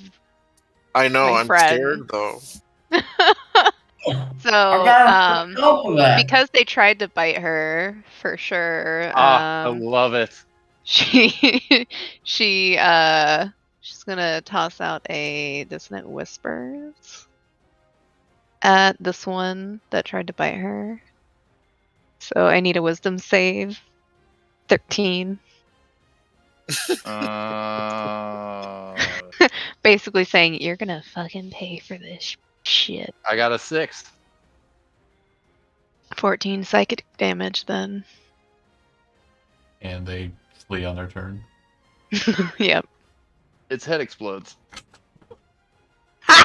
And they flee from this world. They flee from this world. Like, as you cast your spell, and like the whispers, the only ones that can hear it are you and this gnoll, and like Yeah. you Basically, see the terror she's in its telling- eyes. Yeah. Basically she's telling them exactly like how slow and painful that she wishes that they would die. And it's like the terror. It's just its eyes are just getting like bulging and bulging, and then their eyes are like really bulging, and you're like, "That's weird." And then it's just, poof, and Yeah. you're like, okay." So now And you have a then she- headless gnoll. Great. Then turns around. And smiles. That's it. Jonah, you're up. Although I think that's it. Yeah. Oh wait, the one that's still. And we're gonna go Okay. kill it too. Yeah. No, you don't have to worry about that. Are these two dead up here? There's Yeah, one that that's one- alive. That one is alive. The other one is dead. Okay. Two Don't close Yeah. worry, ones. that one's gonna die very quickly. So Okay, yeah. Balro is going to dash right there. Bonus action And attack. then he's gonna bonus action angry strike at this little puppy. 19? His friends Paralyzed. I think is paralyzed automatically a hit. If you hit, it's a crit. Yeah. Yeah, let me see here. Paralyzes if you hit a crit. Incapacitated. They literally have no option but to stay there and take it. Yeah. So I think you have advantage on the attack, and then if it hits, it. Baby girl, I already have advantage on It just the says attack. an incapacitated creature can't take actions or reactions. Oh. No. Well, then it's probably... No? What? Incapacitated is what I'm thinking. Oh. So Oh, it's no. just normal? Paralyzed. Any attack that hits the creature is a critical hit if the attacker is within 5 feet of the creature. Oh, right. Okay. So that's Okay. okay. That's a condition of paralyzed and not incapacitated. That's weird. Yeah. Really, though. So it would be 2d8? So you are going to be just rolling an extra d8. Yeah. Oh, not So it's with a the 1. rage. It's a 1. So it's 9, 10, 11 damage. 11 damage? Mhm. Does that kill it? 11. Does Nope. it die? Damn. Oh, ooh. Fuck. I chatted it. You chatted it. No. No. I mean, you draw blood. You know what, Jonah? I like the idea that you were just thinking of. Anytime we don't kill it, we chatted it. Yeah, that's it. It's a That's good his turn. mentality to have in a chat game. It's like you didn't even touch it. It was a minion. Chatted. Chatted. I can't use extra attack, right? No, bonus action only. Yeah. Yep. Alright, that's So- it. Yeah, Kaijuna's just watching Balro beat the shit out of like a frozen null. Taking Marzena, you're up. notes. Yeah, so Marzena looks around, realizes that like Nama still was hurt fairly badly, so she's just gonna bonus action healing word. Okay. First level. And then she's gonna choose to use her chalice on her. Nice. Nice. Yeah. Plus 15. I think it's me. Yeah, I'm at full. QQ. She's going to then use her action to target this knoll with a guiding bolt. Well, one shy at the full, but when I start on the healing spirit, it'll go.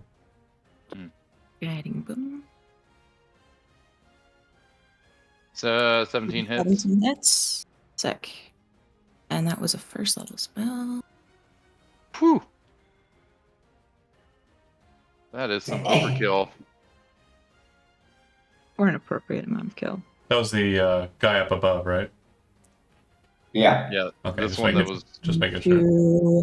I'm just going to move 20 feet closer to Kaidana to witness her handiwork. And that's the end of her turn. Pack Lords are dead. Nama. Okay, I can't get within range, but I'm holding a stick, and as I'm moving by, as my item interaction, I pick up a rock. I'm going to throw the stick with my first attack action. I have advantage because he's paralyzed. I have disadvantage because I'm throwing outside of my normal range. So the attack is made at normal. Improvised weapon attack. Whatever damage type you want to say it is. Bludgeoning or piercing. Probably bludgeoning. Yeah. I want it to be piercing, and I want to throw it through his head. It's maxed. I rolled maximum damage. Is 13 enough to kill him? Yeah. Okay, the tree trunk or the tree branch that I have, I throw it and it just goes right through like the back of his neck and through his mouth to look at the same terrified face, but staring just straight at Balro as it falls limp and dies. Like something that was never meant to be used as a javelin is perfectly utilized as a javelin. Like Kaiduna and Marzena are like up on the ridge and they're like, "What's Nama doing?" And then they're like, "Wow!" It's like the form. It's like an Olympic slow-mo. Like the form is perfect. You see like a dead sprint, and then it's just. It's like Commando when he throws the pipe through the guy. Nama, dear, you know I have like an actual thing that you can use to throw through people. Huh? I kind of throws the rock up in her hand, kind of goes, drops it. No thanks. Turns around and walks over to the dead knoll. I'm probably not proficient with whatever you have. It's I'm javelin. Yeah, I don't think I'm proficient with javelins. Oh, okay. That appears to be it for the Nulls.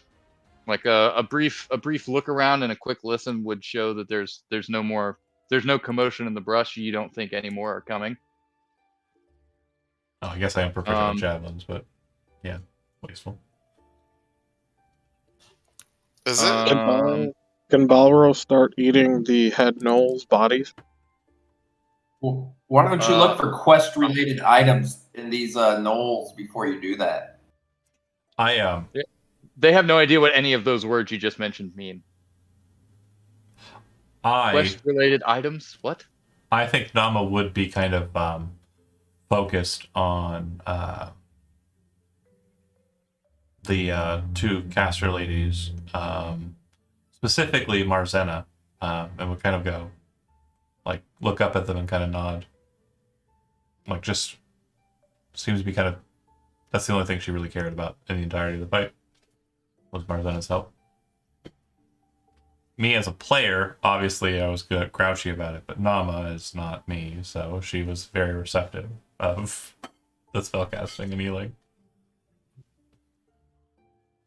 Yeah, Marzena would just kind of, like, if she sees the nod, would just kind of give a slight wave and Hi.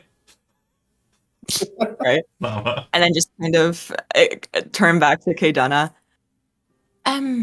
Do you think she just like starts to look around the area. Anyone else needs healing? Well, I don't think anyone took very much damage. If you look around, everyone seems to be okay. Aiden, you okay over there?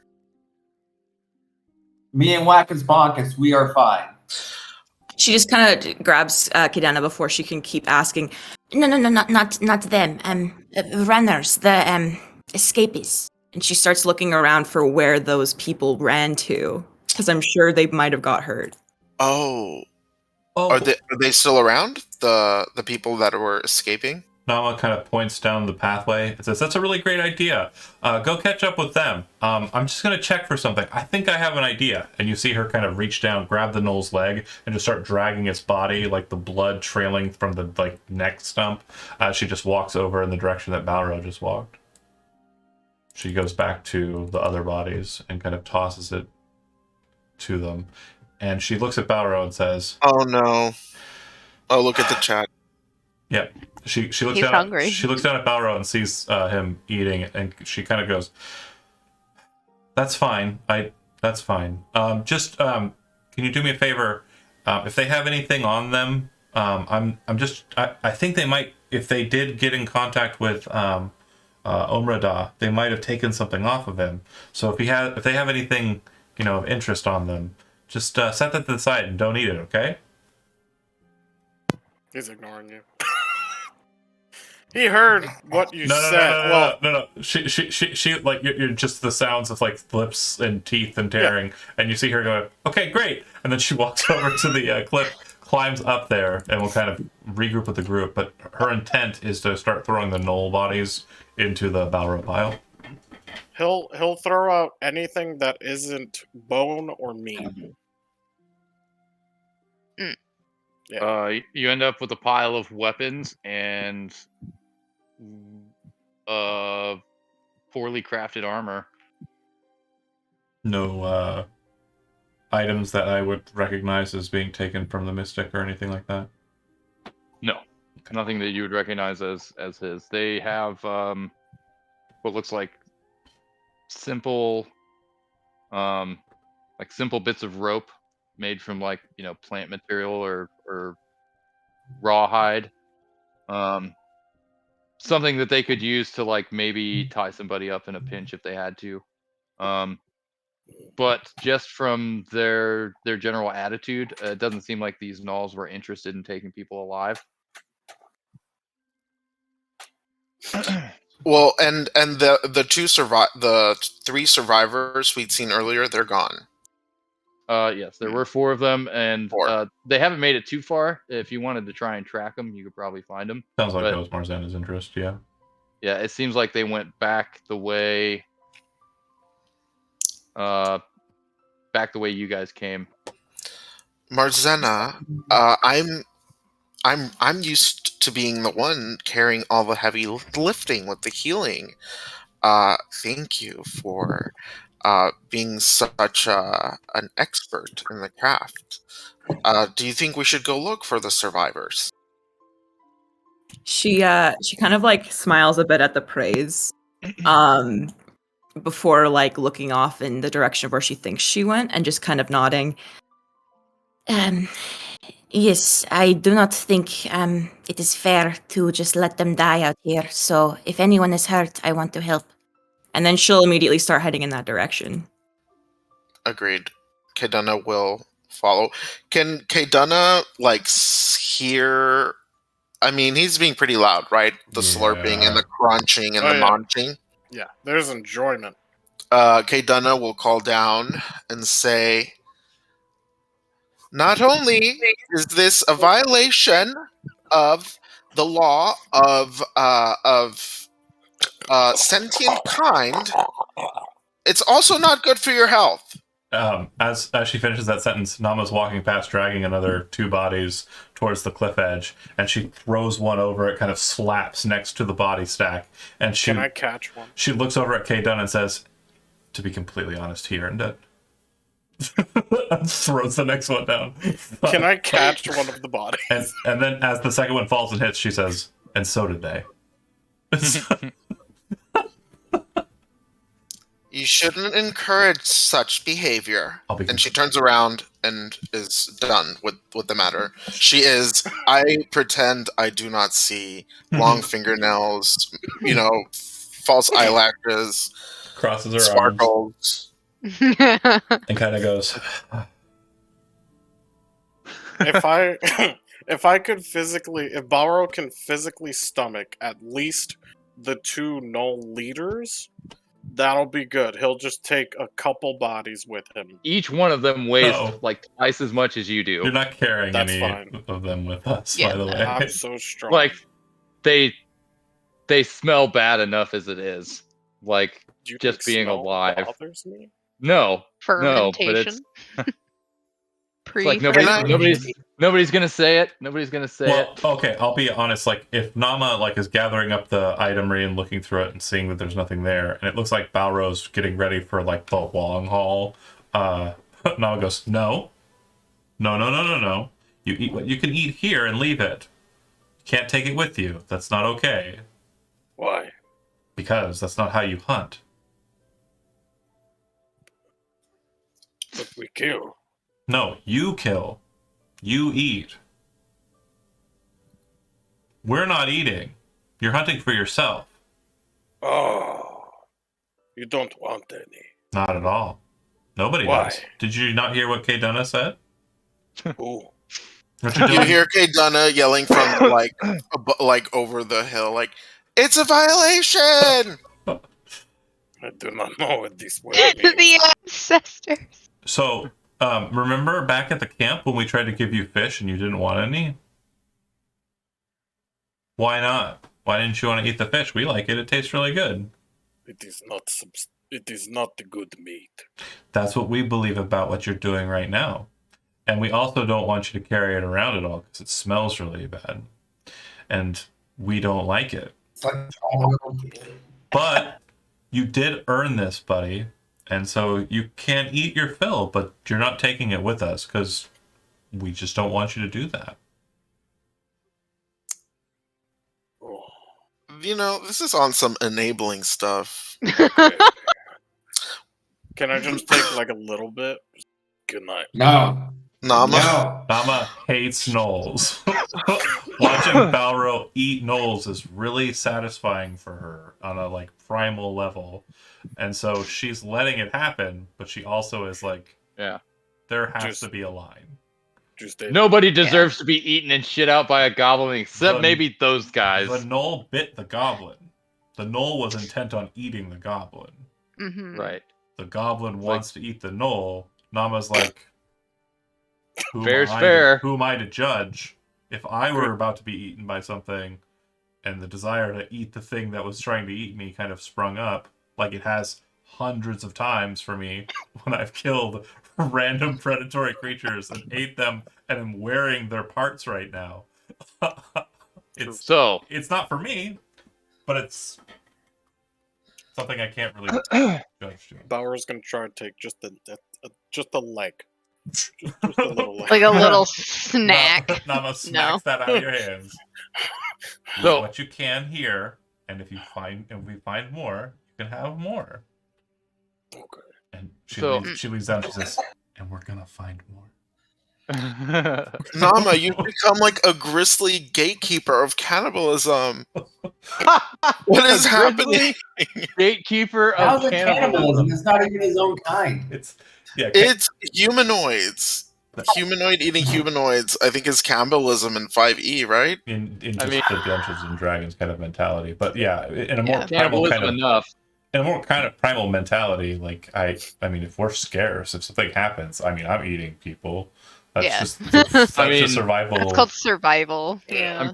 Pretty sure it's well established that in Paleolithic times, people ate each other. Well, no, I understand where the people who are more cultured and actually know a bit about the ancients and like the world would be opposed to it. And Nama is also opposed to it, but with gnolls, Right. who just tried to eat us, Right. she's kind of like there's like this sense of like Schadenfreude that's kind of in her mind as Balrog's eating them. She's just like, yeah, fuck them, like kind of mentality.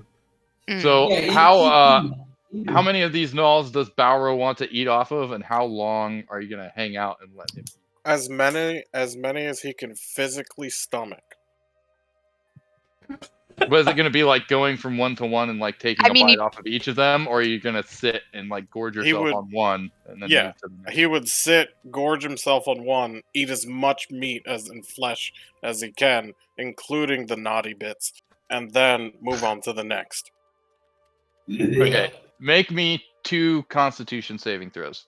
Got it, boss. The naughty bits. You know, that just makes me think of like. Never mind. 18 and 19. Okay. So basically, by the time you're done eating your fill off the first pack leader, you're like, yeah, like you're ready for a nap. Like you do not want to do anything. Like you don't want to be asked to move. Like if somebody were to come check up on you, they would probably find you passed out in a puddle of blood. I'm standing over. Just lay. Making sure he doesn't take any with him. Yeah, he's like sitting there with like both hands in the body, and he's like, "Okay." Sleeping, a tired toddler. Looks like you He's got a still bit eating of though. You got a bit of the nullitis there. He like puts a piece in his mouth, and he's like chewing it. Like, okay, that should be enough. Let's go. I think you gotta carry him. Oh my god! So yeah, needless to say, you're full. It's Nama a feeder. Eat all you can, Balrog. Get nice and plump. You know what? I was trying to figure out what it was that was like kind of creeping me out, and I think that's it. That's what it was. I'm enabling you're enabling a feeder fetish. Oh my god, no. A cannibalism feeder fetish. Even worse. I really like those. Kate and Marzena have been gone. They've been left. Pause button. They done. Show of hands. He's been walking. Show of hands. Who wants out? Out of what? Who wants out? Everybody's still in? Yeah, I'm still in. Everybody? Out of what? Okay. Out of the game? I was just checking if it's a bad situation. Yeah, this is like in this. This is like temp check. You know. Yeah. Cold. How we doing? Is this okay? Well, Chad, I think I remember at the beginning you said that there would be like some body horror stuff. No, right? yeah, definitely. And I think this is definitely it. I mean, for me as a player, it's kind of funny. I mean, I watched Cannibal, so for me, for Kate Dunna, it is vile and repulsive, and she's going to be praying to the ancestors to see if she has to kill Balrog. to prevent That's so cannibalism mean. from spreading. Well, I'm just, once the prions like give you brain holes, who knows, right? Phyllis is just like, little dude's I hungry. did not witness any of the cannibalism, so I'm just kind of walking away from the situation. Honey, everyone can hear it. It's crunch. I'm walking away. It's I'm like, crunch, Crunchville. slurp. The acoustics in this canyon are amazing. He was like slurping the rectum right out of that knoll. In true paladin fashion, Aiden is just like, my lawful good sense is detecting that one of my allies is doing some shitty stuff. I'm just gonna walk away. I don't want to know what it is, and I'm not gonna ask too many questions. So I'm just saying, Kaydunna's gonna prey on it, as we do. And depending on what the DM says that the gods say, we'll see. I'm just going to hang out by this tree with this Packmaster, and that's where I'll be. You don't want to come with Marzena and Kaydunna to help the people that might be injured? Well, I see the four of you gathered up in this little grove area. That's not we accurate. We've been gone. Oh, we've been walking gone. away. Yeah, that's not Oh, accurate. okay, yeah. We left the crunch and the slurp, and we were like, nope. As soon as she said she was gonna go help, she left. So she didn't really. I'm walking with you too, so it's okay. So these I'll stay over here then. These people had a bit of a head start on you. Their tracks aren't hard to find. Actually, but keeping managing to follow the trail through like the brush and stuff can be tricky. So if you want to try and track them down, I'm gonna need a survival check. Somebody wants to help you 20? on that, you can get advantage. Don't need it. I want to find my steed. Oh, why haven't you So done that move before? faster? I rolled a 20. Okay. Yeah, you did roll a 20, and a 20 is definitely enough for you to like, keep on the trail and track them down. You find them. They're a little ways up the trail. Probably, I'd say a little ways before where you met the Eladrin. And you find them. They seem to be like they stop to catch their breath, and they're like kind of everybody's checking themselves out, making sure nobody's hurt or anybody needs anything. And they see you approaching them, and the older gentleman immediately like stands up with his spear in hand. He doesn't look like he's necessarily going on the attack, but he looks like he's, they're a bit on edge, and he's kind of taking it upon himself to be like the protector of the group. So he immediately stands up, grabs his spear, he's holding it in both hands, and he like kind of blocks the road, standing between his people and you, and he says, yes, what do you want? I go, good sir, good sir, good sir. Please put down your arms. We took care of the gnolls that were chasing you. Oh, Me and Wackus and my compatriots here. Oh, thank the ancestors. Oh, those foul beasts are everywhere. Yes, yes, they are everywhere. Marzena walks straight up to them and immediately starts like scanning their bodies for injuries and just calls out softly, Did they hurt any of you? Yeah, the youngest there, she sprained her ankle, but she should be fine. And you can see there's a young girl, appears to be 13, 14. Can I make a medicine check? Yeah, I was just about to say, can we help like maybe stabilize or like wrap it up? I rolled a 29 on my medicine check. Yeah, a 29, you would realize that it's not a severe injury. It's one that would require them to sort of stay off of it and rest. But with the 29 medicine check, you also notice that you have there's a lot of natural components on hand that you can use to make it immediately better.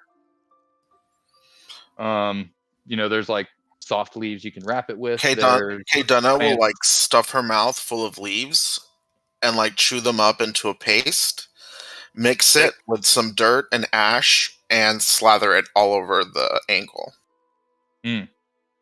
And so the guy's kind of like watching you.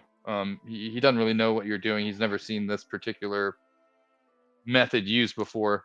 And the poultice you create, like as you kind of bind the ankle, it has like this kind of like topical anesthetic property to where it sort of immediately like relieves a lot of the pain and inflammation. And then as the poultice itself kind of dries, it like shrinks and hardens, so it kind of creates like almost like a makeshift cast to kind of compress the wound, at least until they can kind of get back to the village. So the whole process takes maybe 5-10 minutes. While that's happening and she's preparing the poultice, Marzena casts Goodberry and gives each of them one. Particularly, she starts with the girl first and says, It won't heal much, but it should help a little bit with the pain. it does 1 HP, right? I'm sorry, what the Goodberry? Yes. Yeah. Yeah. Mostly she just wanted to feed them all, so she gives each one of them one. That'll do it. Nice. Are they human?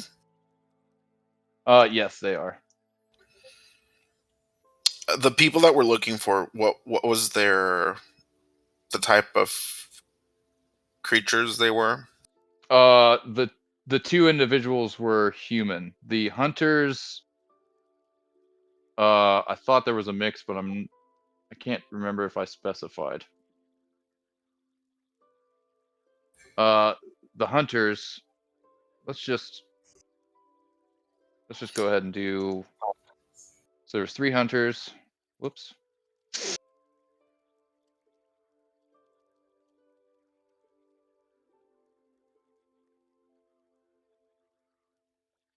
But the other ones, Omerda and Darin, they were 2 humans. I wonder if if any of you have seen a human, a half elf, and a lizard man traveling together.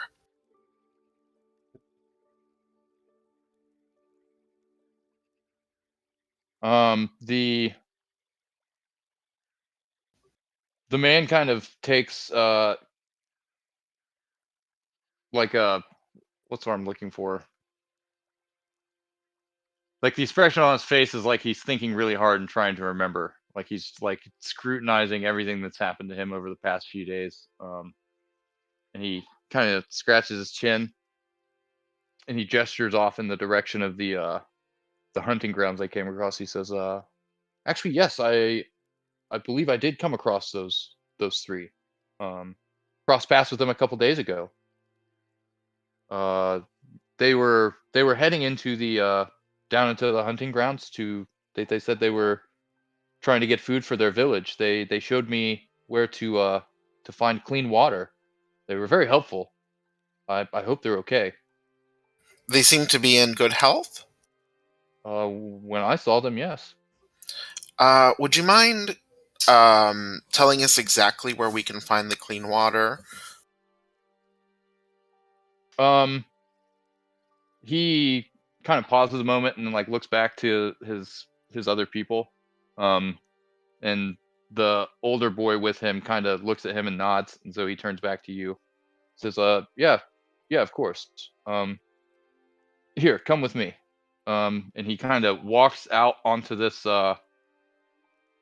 this kind of break in the trees. So once again, you're like up on this raised area that's overlooking the hunting ground that they were talking about.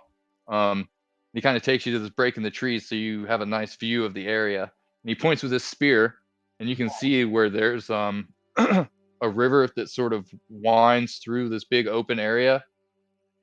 And he traces the spear, or he traces the river that you can see with like the tip of his spear, and follows it all the way back to. So let me see. From the direction you guys are looking at, west would be to your right. So okay, so west. Yeah, he kind of indicates where you see the river kind of meander off into some deep forest. And he says it was right about there, just inside the trees. There's water comes down through a bunch of rocks. There's a secluded place back there that they said they were making camp. I suppose if you're trying to find them, you might start there. Thank you, old timer, for your help. Well, you've got some food from our druid, some healing.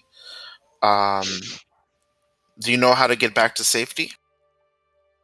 Yes, my tribe was on the move, and we got separated, and then then the Gnolls arrived and they chased us off. I'm not sure we'll ever be able to find my tribe again. At that, Marzena gets a bit of like a sad look on her face, and she immediately sits down on the ground, crisscross, and pulls out her set of cards and starts shuffling them and says, "One moment. Let me see if I can help you find them." He watches Marzena very, utterly confused. He's never seen anything like this. Oh, Yeah. don't worry. She's consulting the ancestors.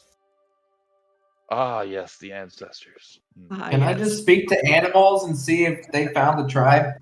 You should try speak with ancestors instead. Yeah, loser. But no, if you want to try Yeah. speak with animals, that's fine. I mean, I'll go ahead and tell you this right now, that most animals can't really tell the difference between individuals. Gotcha. So it's like okay. every bird thinks every human looks the exact same. Gain intelligence just because you can talk to them. Right. I mean, we kind of do. No, Well, I'm it kidding. says the knowledge and awareness of many beasts is limited by their intelligence, and minimum beast can give you information about nearby locations and monsters. So there's a roaming beast around. That'd be The rare case Yes, where There was the Triceratops. the rare case where you actually get the Merlin and his squire kind of Right. You're like, I'm gonna cast speak with animals. Holy shit, a polymorph dragon. Well, how do you do? go away. So, Tip of the cap, so gross. Marzena, what are you doing? So she's yeah. Okay. She wants to find out if them heading back to their home is going to be a good thing, or if it probably won't be beneficial at all. So Nama, I'll go ahead and tell you this much: these people aren't from your tribe. Oh, I'm not there. I'm still hanging out with Balro and basically right. and Bella. Oh, I got you. We strum. So there are multiple tribes of humanoids that frequent the valley for various reasons. And not all of them are on the same sort of clock or schedule as Nama's tribe. Nama's tribe kind of tends to come and go with the seasons. Some kind of come and go as needed.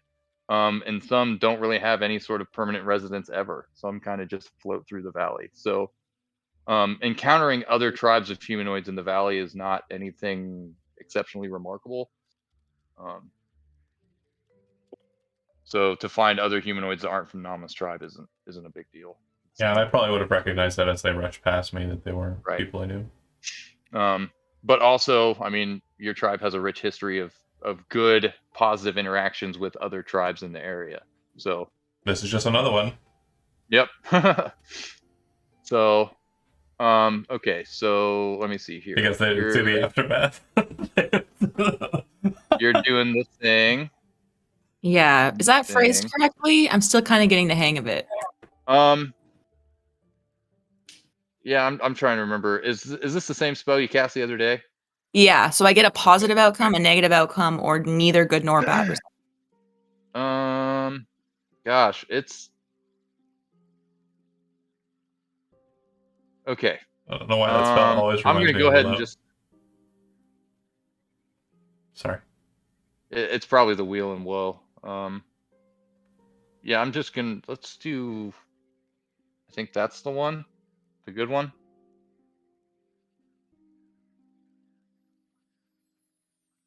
You get positive vibes. Muted. Josie, muted. Oh, sorry. With that in mind, she smiles broadly and takes his hands in hers and says, It is very positive. You should all head home right away. He's kind of confused and he looks around. He shrugs and he says, I don't even know where to begin. They could be anywhere by now. Try to go where you last thought they would be, and it will be good. He takes a moment and then he like goes back to that spot where he was looking through the break in the trees out over the hunting grounds. And he kind of looks around. And then he heads back and he looks at the person with the busted ankle and he says, "Can you walk?" She says, "Yeah." He says, "Okay. Here's what we're doing." And he starts explaining the plan to them, but they're basically going to like head in the same general direction they thought their tribe was heading, but they're taking a route that sort of circumvents the hunting ground to try and avoid gnolls. But you, if I'm remembering that spell correctly, it kind of, that spell, it's hard to put into words. Like whenever you get a spell that sort of interacts with time, in that manner, it gets kind of confusing. It's mostly, it's like currently, if we were to do that right now, it would be, but if they waited a day, it would be completely different results. Right, because it's like, how can you reasonably expect me to anticipate anything and everything a group of D&D players can possibly come up with?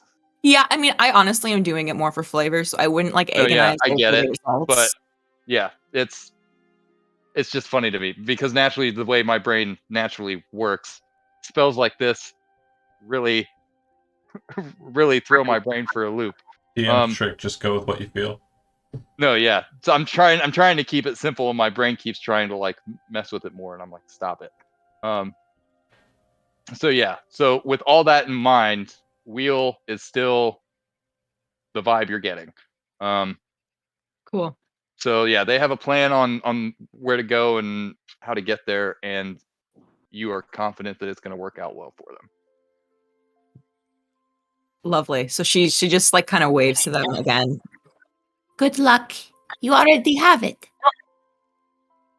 And then turns back to Cadena. He smiles like he's obviously like very receptive to the goodwill, but he has no idea how to interpret what you just said to him.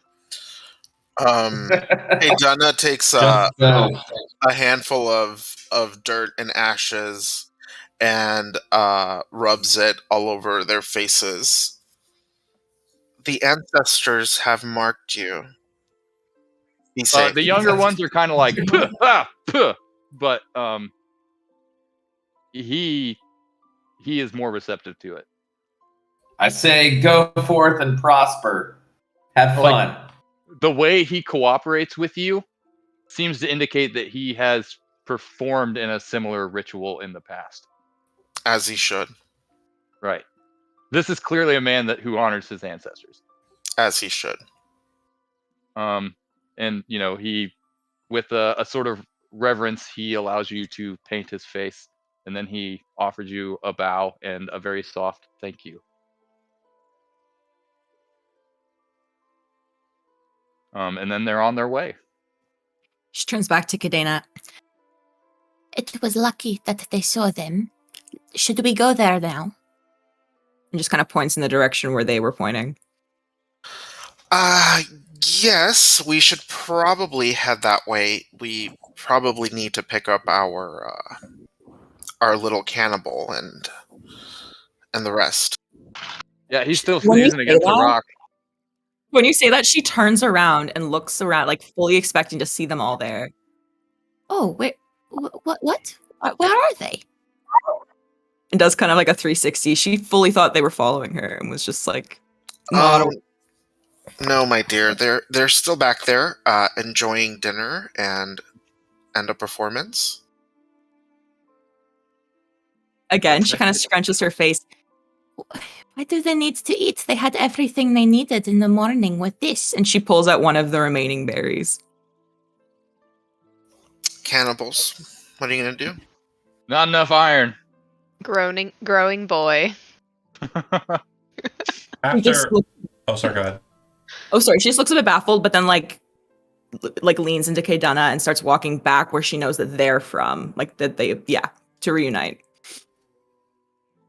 After Balrog's eaten his fill and is kind of slogging because of his exhaustion, she would take the bodies over to kind of this rocky outcropping kind of here, and take the time to kind of knock the loose rocks from higher up on top of the bodies to cover them up. Pick up a big large rock and kind of slam it on top of all of that and just bury the bodies and shrug.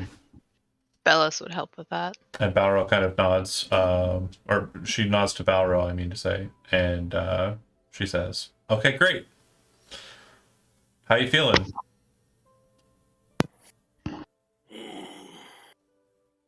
I am full. Great. Balro, you also have 1 level of exhaustion. I already do. Wait, Yeah. I have 2? No, Just one. you had 1. Oh, Yeah. Frenzy. Yeah, from Frenzy. So as soon as Kaydana and Aiden and Marzena get back, Kaydana would approach the area. Oh, all the bodies are gone. What happened to all of the bodies? She points to the rocky outcropping, and then goes, "Oh yeah, he ate all of them." She says just sarcastically. Is it obvious from the way things look that you buried them? Yeah, very.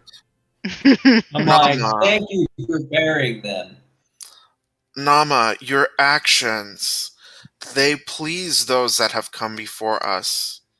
Thank you for doing that. Don't mention it. It's also important, so if beasts come around, they don't eat them either, because from the looks of it, tuckered our boy out. She says to Balrog. Okay, well, if you're ready, or do you need some more time to rest up, buddy? Okay.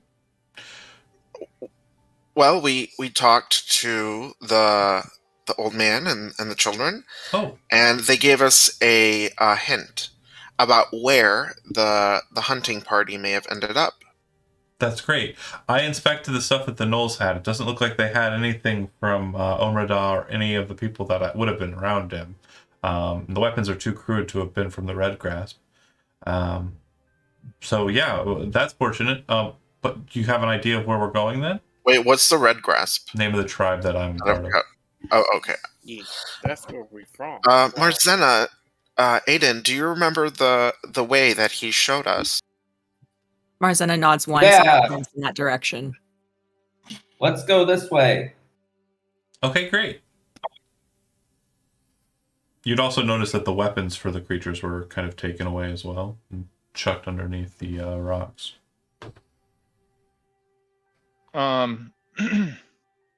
So yeah, Balrog's going to be moving kind of slow for at least the next hour.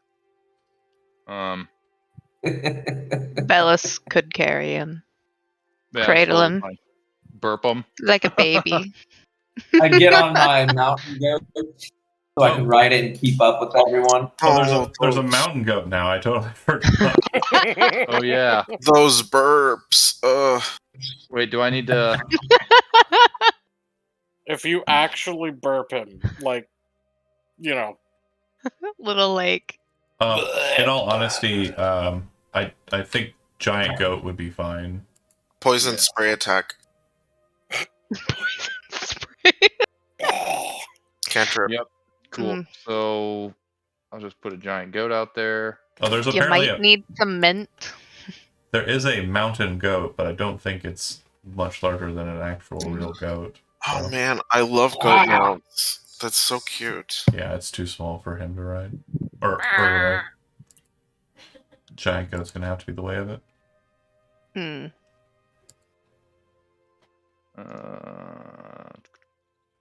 after an hour, does Balrog Relax. get to evacuate? And then, I mean, Evacuate. roll me a Constitution saving throw. Take a shit. We are not Oh. role playing. No, We're it's not. fine. I'm out. I'm What's out. On, happening? I'm out on. Okay. No, Yeah, no. I'm also No. out on the. Hold on.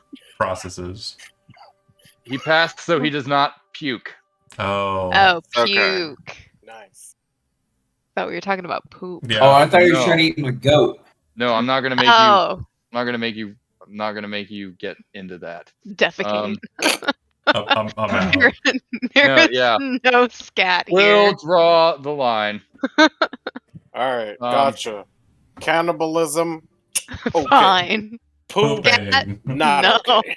Well, to me, cannibalism is like horror fantasy. The Yeah. other thing is just like Gross. Yeah. And Gross real. every day. True. I mean, even I had to stop reading certain points during Body Thief by Anne Rice, where she goes into detail about Lestat having to defecate for the first time in like a century or two. I'm out. I'm already out. Stop. I said I was out. Stop. With just like. Please, Balro, not- do not eat the goat. No. No, Much no like eating the Balro, goat. I don't read. This is why I never learned to read. Moving on. You forgot Balro. Right. I'll leave that up to you. You can do that off screen. Damn. All right, I'll But be right no, the back. Constitution saving throw was to make sure he didn't puke. You forgot to grab Balro if you're You moving just us. you Mhm. ate a fuckload of disgusting gnaw. You mean delicious? If you're planning on moving us, Chad, you forgot Balro. No, it's fine. That's Hold It on. doesn't exist anymore. But Well, I Bellis did is make him- carrying him like a little baby. I did make him roll 2 Constitution saving throws when he was eating them. God, I just thought of something True. really funny. I will deploy it later, and you will all laugh. My only question is, what horrible, like, familial line did Balro get to, procreate? And where is it in What Remains? Yeah, we'll find out about that. Although I do like That's like like the idea of like a tribe of psychotic goblin tieflings. Like, yeah, we'll see if he makes it out of this valley alive. yeah, that's what I was thinking. Be terrible. So- I think once the prions make holes in your brain, you're cut out of the gene pool. Terribly honest, most demon-blooded individuals before the War of Sword and Serpent were basically drawn by dragons and ruled over because of their association to evil, and were heinously destroyed by elves because That's Chad played one. He was fucking good at what he did. Man, Ross was pretty badass, yeah. That's racist, y'all. No, Is it though? Demons are people too. no, it's not. It's not Fair about them enough. being people or not. It's about dragons being assholes and utilizing Yeah. power over them. It was war, man. It was war. You got to do what you got to do to make it through to the other side, Nobody says orbs of dragon kind are racist, right? but they are. They Why can't they just be orbs of kind? Why not just Yeah. orbs? You just wave it at somebody and then they're just nice. just evil shit. Behold, the Anywho. orb of kind. So we Yep. go the way. Yeah. You guys, you dispose of the bodies. Aiden, you should have control of the goat now. Yep. You also I should got have 40 feet of character sheet. movement. Cool. Yeah, I mean, if you want, you could ride the goat. You could have Balro on the goat with you. Although I do like the image of him being cuddled. So okay, you guys Sing him a lullaby. Yeah, you move out of the canyon. You move down through the woods, down to the To grandmother's house. yeah. Yeah. Except this time it's through the woods and over the river, not the other way around. Fair. So you guys come down and you walk out of the woods. You can see in the distance the river that Kaiduna described to you, and you have this splendid view of this picturesque opening. It's like primeval Yellowstone. It's just this lush open valley area, there's colorful flowers everywhere. You can see birds. You can see large dinosaurs and beasts kind of roaming and grazing through the fields. And it's beautiful. It's that tail end of summer when everything is like at the peak of growth, like the peak of lushness, and it looks magnificent. And you hear a sound off to your right, through the trees. It sounds animal. And right now it just sounds like a kind of a deep rumbling. You can hear it coming through the trees, but you can actually almost feel it passing through your bodies. The roar, you mean? Yeah, it's more like a growl. Okay. Or kind of I don't know if you've ever been around. That is. I don't know if you've ever been around like big cats. Like them just breathing sounds like an engine. Now just imagine something like that, except it's the size of like a school bus. Wait, is that happening right now? Mm-hmm. Yes. Mm-hmm. Oh wait, I'm sorry. What, did somebody roll some? Okay, yeah. So, you want to investigate that noise? Are we supposed to shit in the woods? Yeah. True. Are we supposed to be on a different map? No. This is all theater of the mind right now. Theater of the mind. That was the dumbest joke. Yes. Can I make a survival check to see how much of a danger this is to us if we're about to be attacked or whatever? I don't think survival is really going to help you, because if you're trying to identify what something is, that's going to be nature. Nope. So if you are trained in nature, you could try to find out what it is. Not me. What about speak with animals? I mean, it sounds like an animal. You might be able to speak with it. Genuinely sad about how bad that joke flopped. Can Balro perceive the creature? You can perceive that it's nearby and it's loud. Nice. And it's probably large. Also nice. Do I recognize the growl? Would I have an idea of what kind of creature it is or no? You would. You've heard this before. It's sounds like a T-Rex. Ooh. Or it sounds like either a young T-Rex or an adult Allosaurus. Something in that size range. But basically that kind of predator. Yeah. Okay. Well, then I'm gonna hide. Can we attempt? Do you let anyone know that it's in the hide? You see Nama start to hide, and you know she's not the hiding type. Is this like a lowercase hide or an uppercase hide? Uppercase hide. Okay, you want to go ahead and roll it for me? Sure. Cool. 16's good. Oh, you find a tree with like some dense foliage. You kind of look at it, and then you just take a short hop, climb up into the tree, and within a few seconds, you're nice and secure, and pretty much anybody on the ground wouldn't be able to see you. Once I'm up there, like before I kind of get into the foliage, my hand drops down. SK Dunna, I assume, is looking for somewhere to hide and was paying attention to Nama. Oh. If K Dunna takes the hand, takes the hand, very quickly lifts K Dunna up. Aiden kind of like looks around and realizes stealth needs to happen, but doesn't see K Dunna or Nama. I'm not taking your fucking four. Don't come near our cubbyhole. It's very that was Bella, sorry. Yeah, it's Bellis. I saw a bad roll. It's very apt for Bellis to completely just fail that though.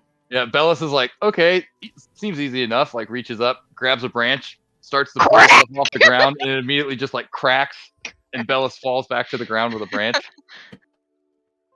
Even Aiden just goes and stands by a bush and puts like a palm frond in front of her face. It's like, well, that's actually really good. You don't see me. You don't see me. Arrow, did you want to hide too? Because I can just toss you into the tree. I don't know if I can. Let me roll, see if I can. Nope. You're too Tries fat. You're to too toss fat. him. He's weighted down by his meal. Look, I'm in heavy armor. So Still wrong. people are He's scrambling heavy. to hide. Balro and Bellis are kind of like, whoa. And while everybody's doing that and kind of running around, you hear the rumbling gets like louder, and then it is followed by a roar, like a low roar. And then after a moment, it is answered by another low roar that seems to be only like slightly further away. So you get the impression that there's now two of them. And from what you can hear, they seem to just be sort of like roaring and like challenging each other, like sizing each other up. Seems like one of them's trying to scare the other one off from something. But I can't see them yet, right? No, you know it's happening nearby. Yeah. There's I'm a hiding. Balro, do you want to look at this? Since I can't hide in the tree, Yes. maybe you can eat them. Do you still have room? Yes. Lifts him up. Balro want uppy.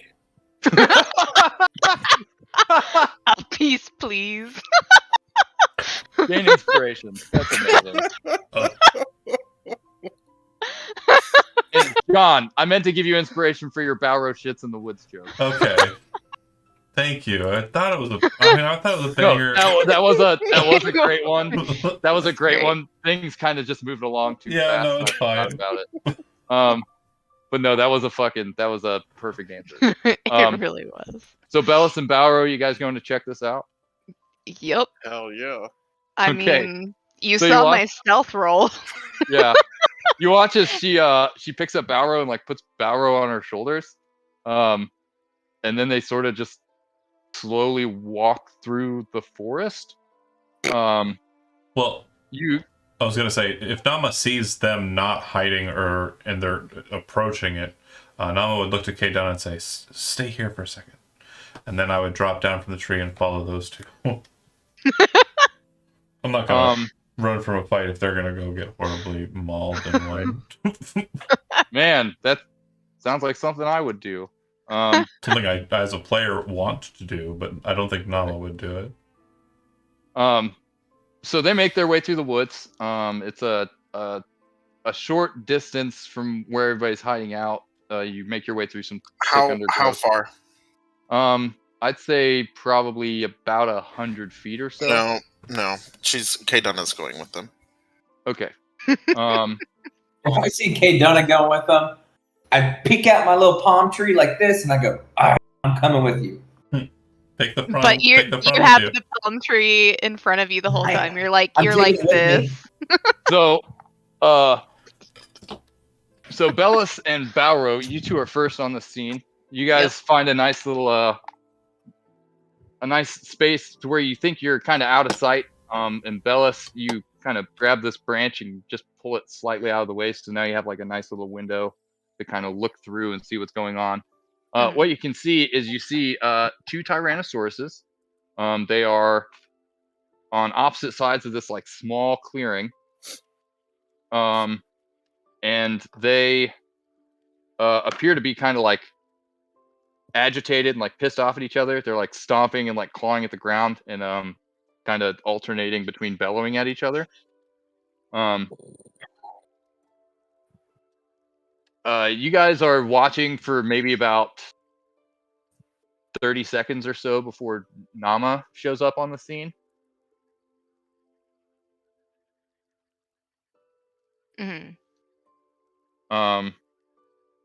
And Nama, you can see that, you know, they're kind of spying on these T-Rexes, but the T-Rexes seem more interested in each other. You said they were fighting? Well, they look like they're about to start fighting. Okay. Right now, they're kind of doing that thing where they're just trying to puff Growl their each chest other at up, yeah. Yeah. Oh, do you think they're friends? Nama kind of looks at them and goes, "Oh, this isn't good. This isn't good." They are going to eat. Yeah. Each other. Yes. Yeah. Is that meat that is good? Oh, I didn't tell you the story about Grog. Yeah, Grog is like you, Bellis. He used to be a part of the Redgrave tribe, and we ran into a one of those things out there, and it ate him whole in one bite, and he was probably taller than you. She looks back at the T-Rexes. Yeah, that was a hell of a day. We should probably go back to where everyone... And then sees Kay Denna coming down the way.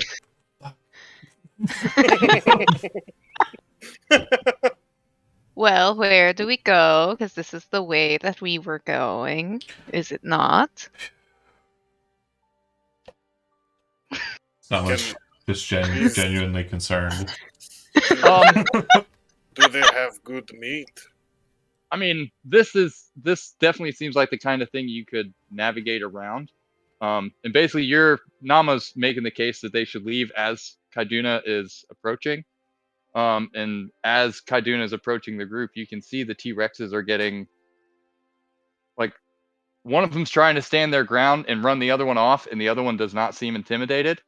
So they're kind of slowly escalating. The roars are getting more guttural, more aggressive. Balro asks his they're question. Now pacing. I'm sorry. Was like, Balro would eat. Balro asked his question. He said, "Do they have good meat?"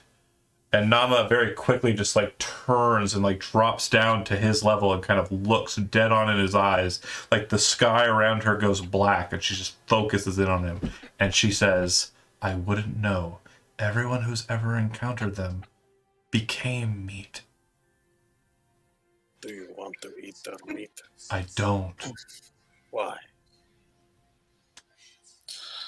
I could throw. While this is happening, Kaidana very quickly dips her hands in ash and kind of slaps white handprints on. Man, there's ash all over this forest. She's got them. She carries a satchel just full of ash. Oh, nice. And she puts a handprint, one on Nama and one on Balro, just in case things go fucky. They will have some temporary hit points. Does he look like an Earl by now? Only lasts for a minute. Not that it'll matter, but just in case, because we gotta move. I mean, we're leaving, right? Yes. As Kaiduna joins the sort of safari excursion, you know these T-Rexes are getting amped. They're pacing. It looks like they're getting ready to fight. They start to one of them just roars and it digs its feet into the earth and starts charging towards the other one. And everybody's shocked as the ground explodes. The ground besides one of these T-Rexes just explodes. And this mountain of pale white flesh comes flying up out of the ground, slams into the larger of the two T-Rexes, and smashes it into the ground. You hear this terrible, terrible, like crunching noise that you are very familiar with the sound of crunching bone. And you hear this mighty beast that was just giving out this absolutely terrifying roar, just give out the most pathetic squeal of pain and fear that you have ever heard. And you can't really tell what's going on because you can't really make sense of what this thing is that just came out of the ground. But from the way it's moving, you can tell it's living. You see this thing, its jaws open up into these three sort of triangular appendages. It's a sandworm. Clamp down on the T-Rex. And as you hear that crunch, it sort of pulsates and like pulls itself back into the ground and just drags the T-Rex with it. And you watch as it's pulled into the ground and it's still just moaning and crying, and you watch as its tail whips up and smacks against its head as the thing just gets folded in half and pulled into the ground. The other T-Rex is gone.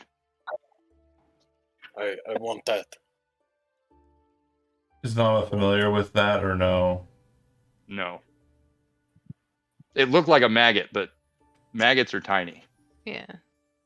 Is that Not supposed big enough to happen? to eat a T-Rex. Nope. I guess there's always a bigger fish. That is not a fish. And that's all for tonight, folks. Well done. Got to see a giant ass worm eat a T-Rex. We will. I mean, we only saw his face, not his ass. Stop in the stream. Unless it's actually like a worm, then it's both. Or is it an ass worm? I mean, it ate the T-Rex head first, so. And I mean, technically, thanks if for it's watching. a worm.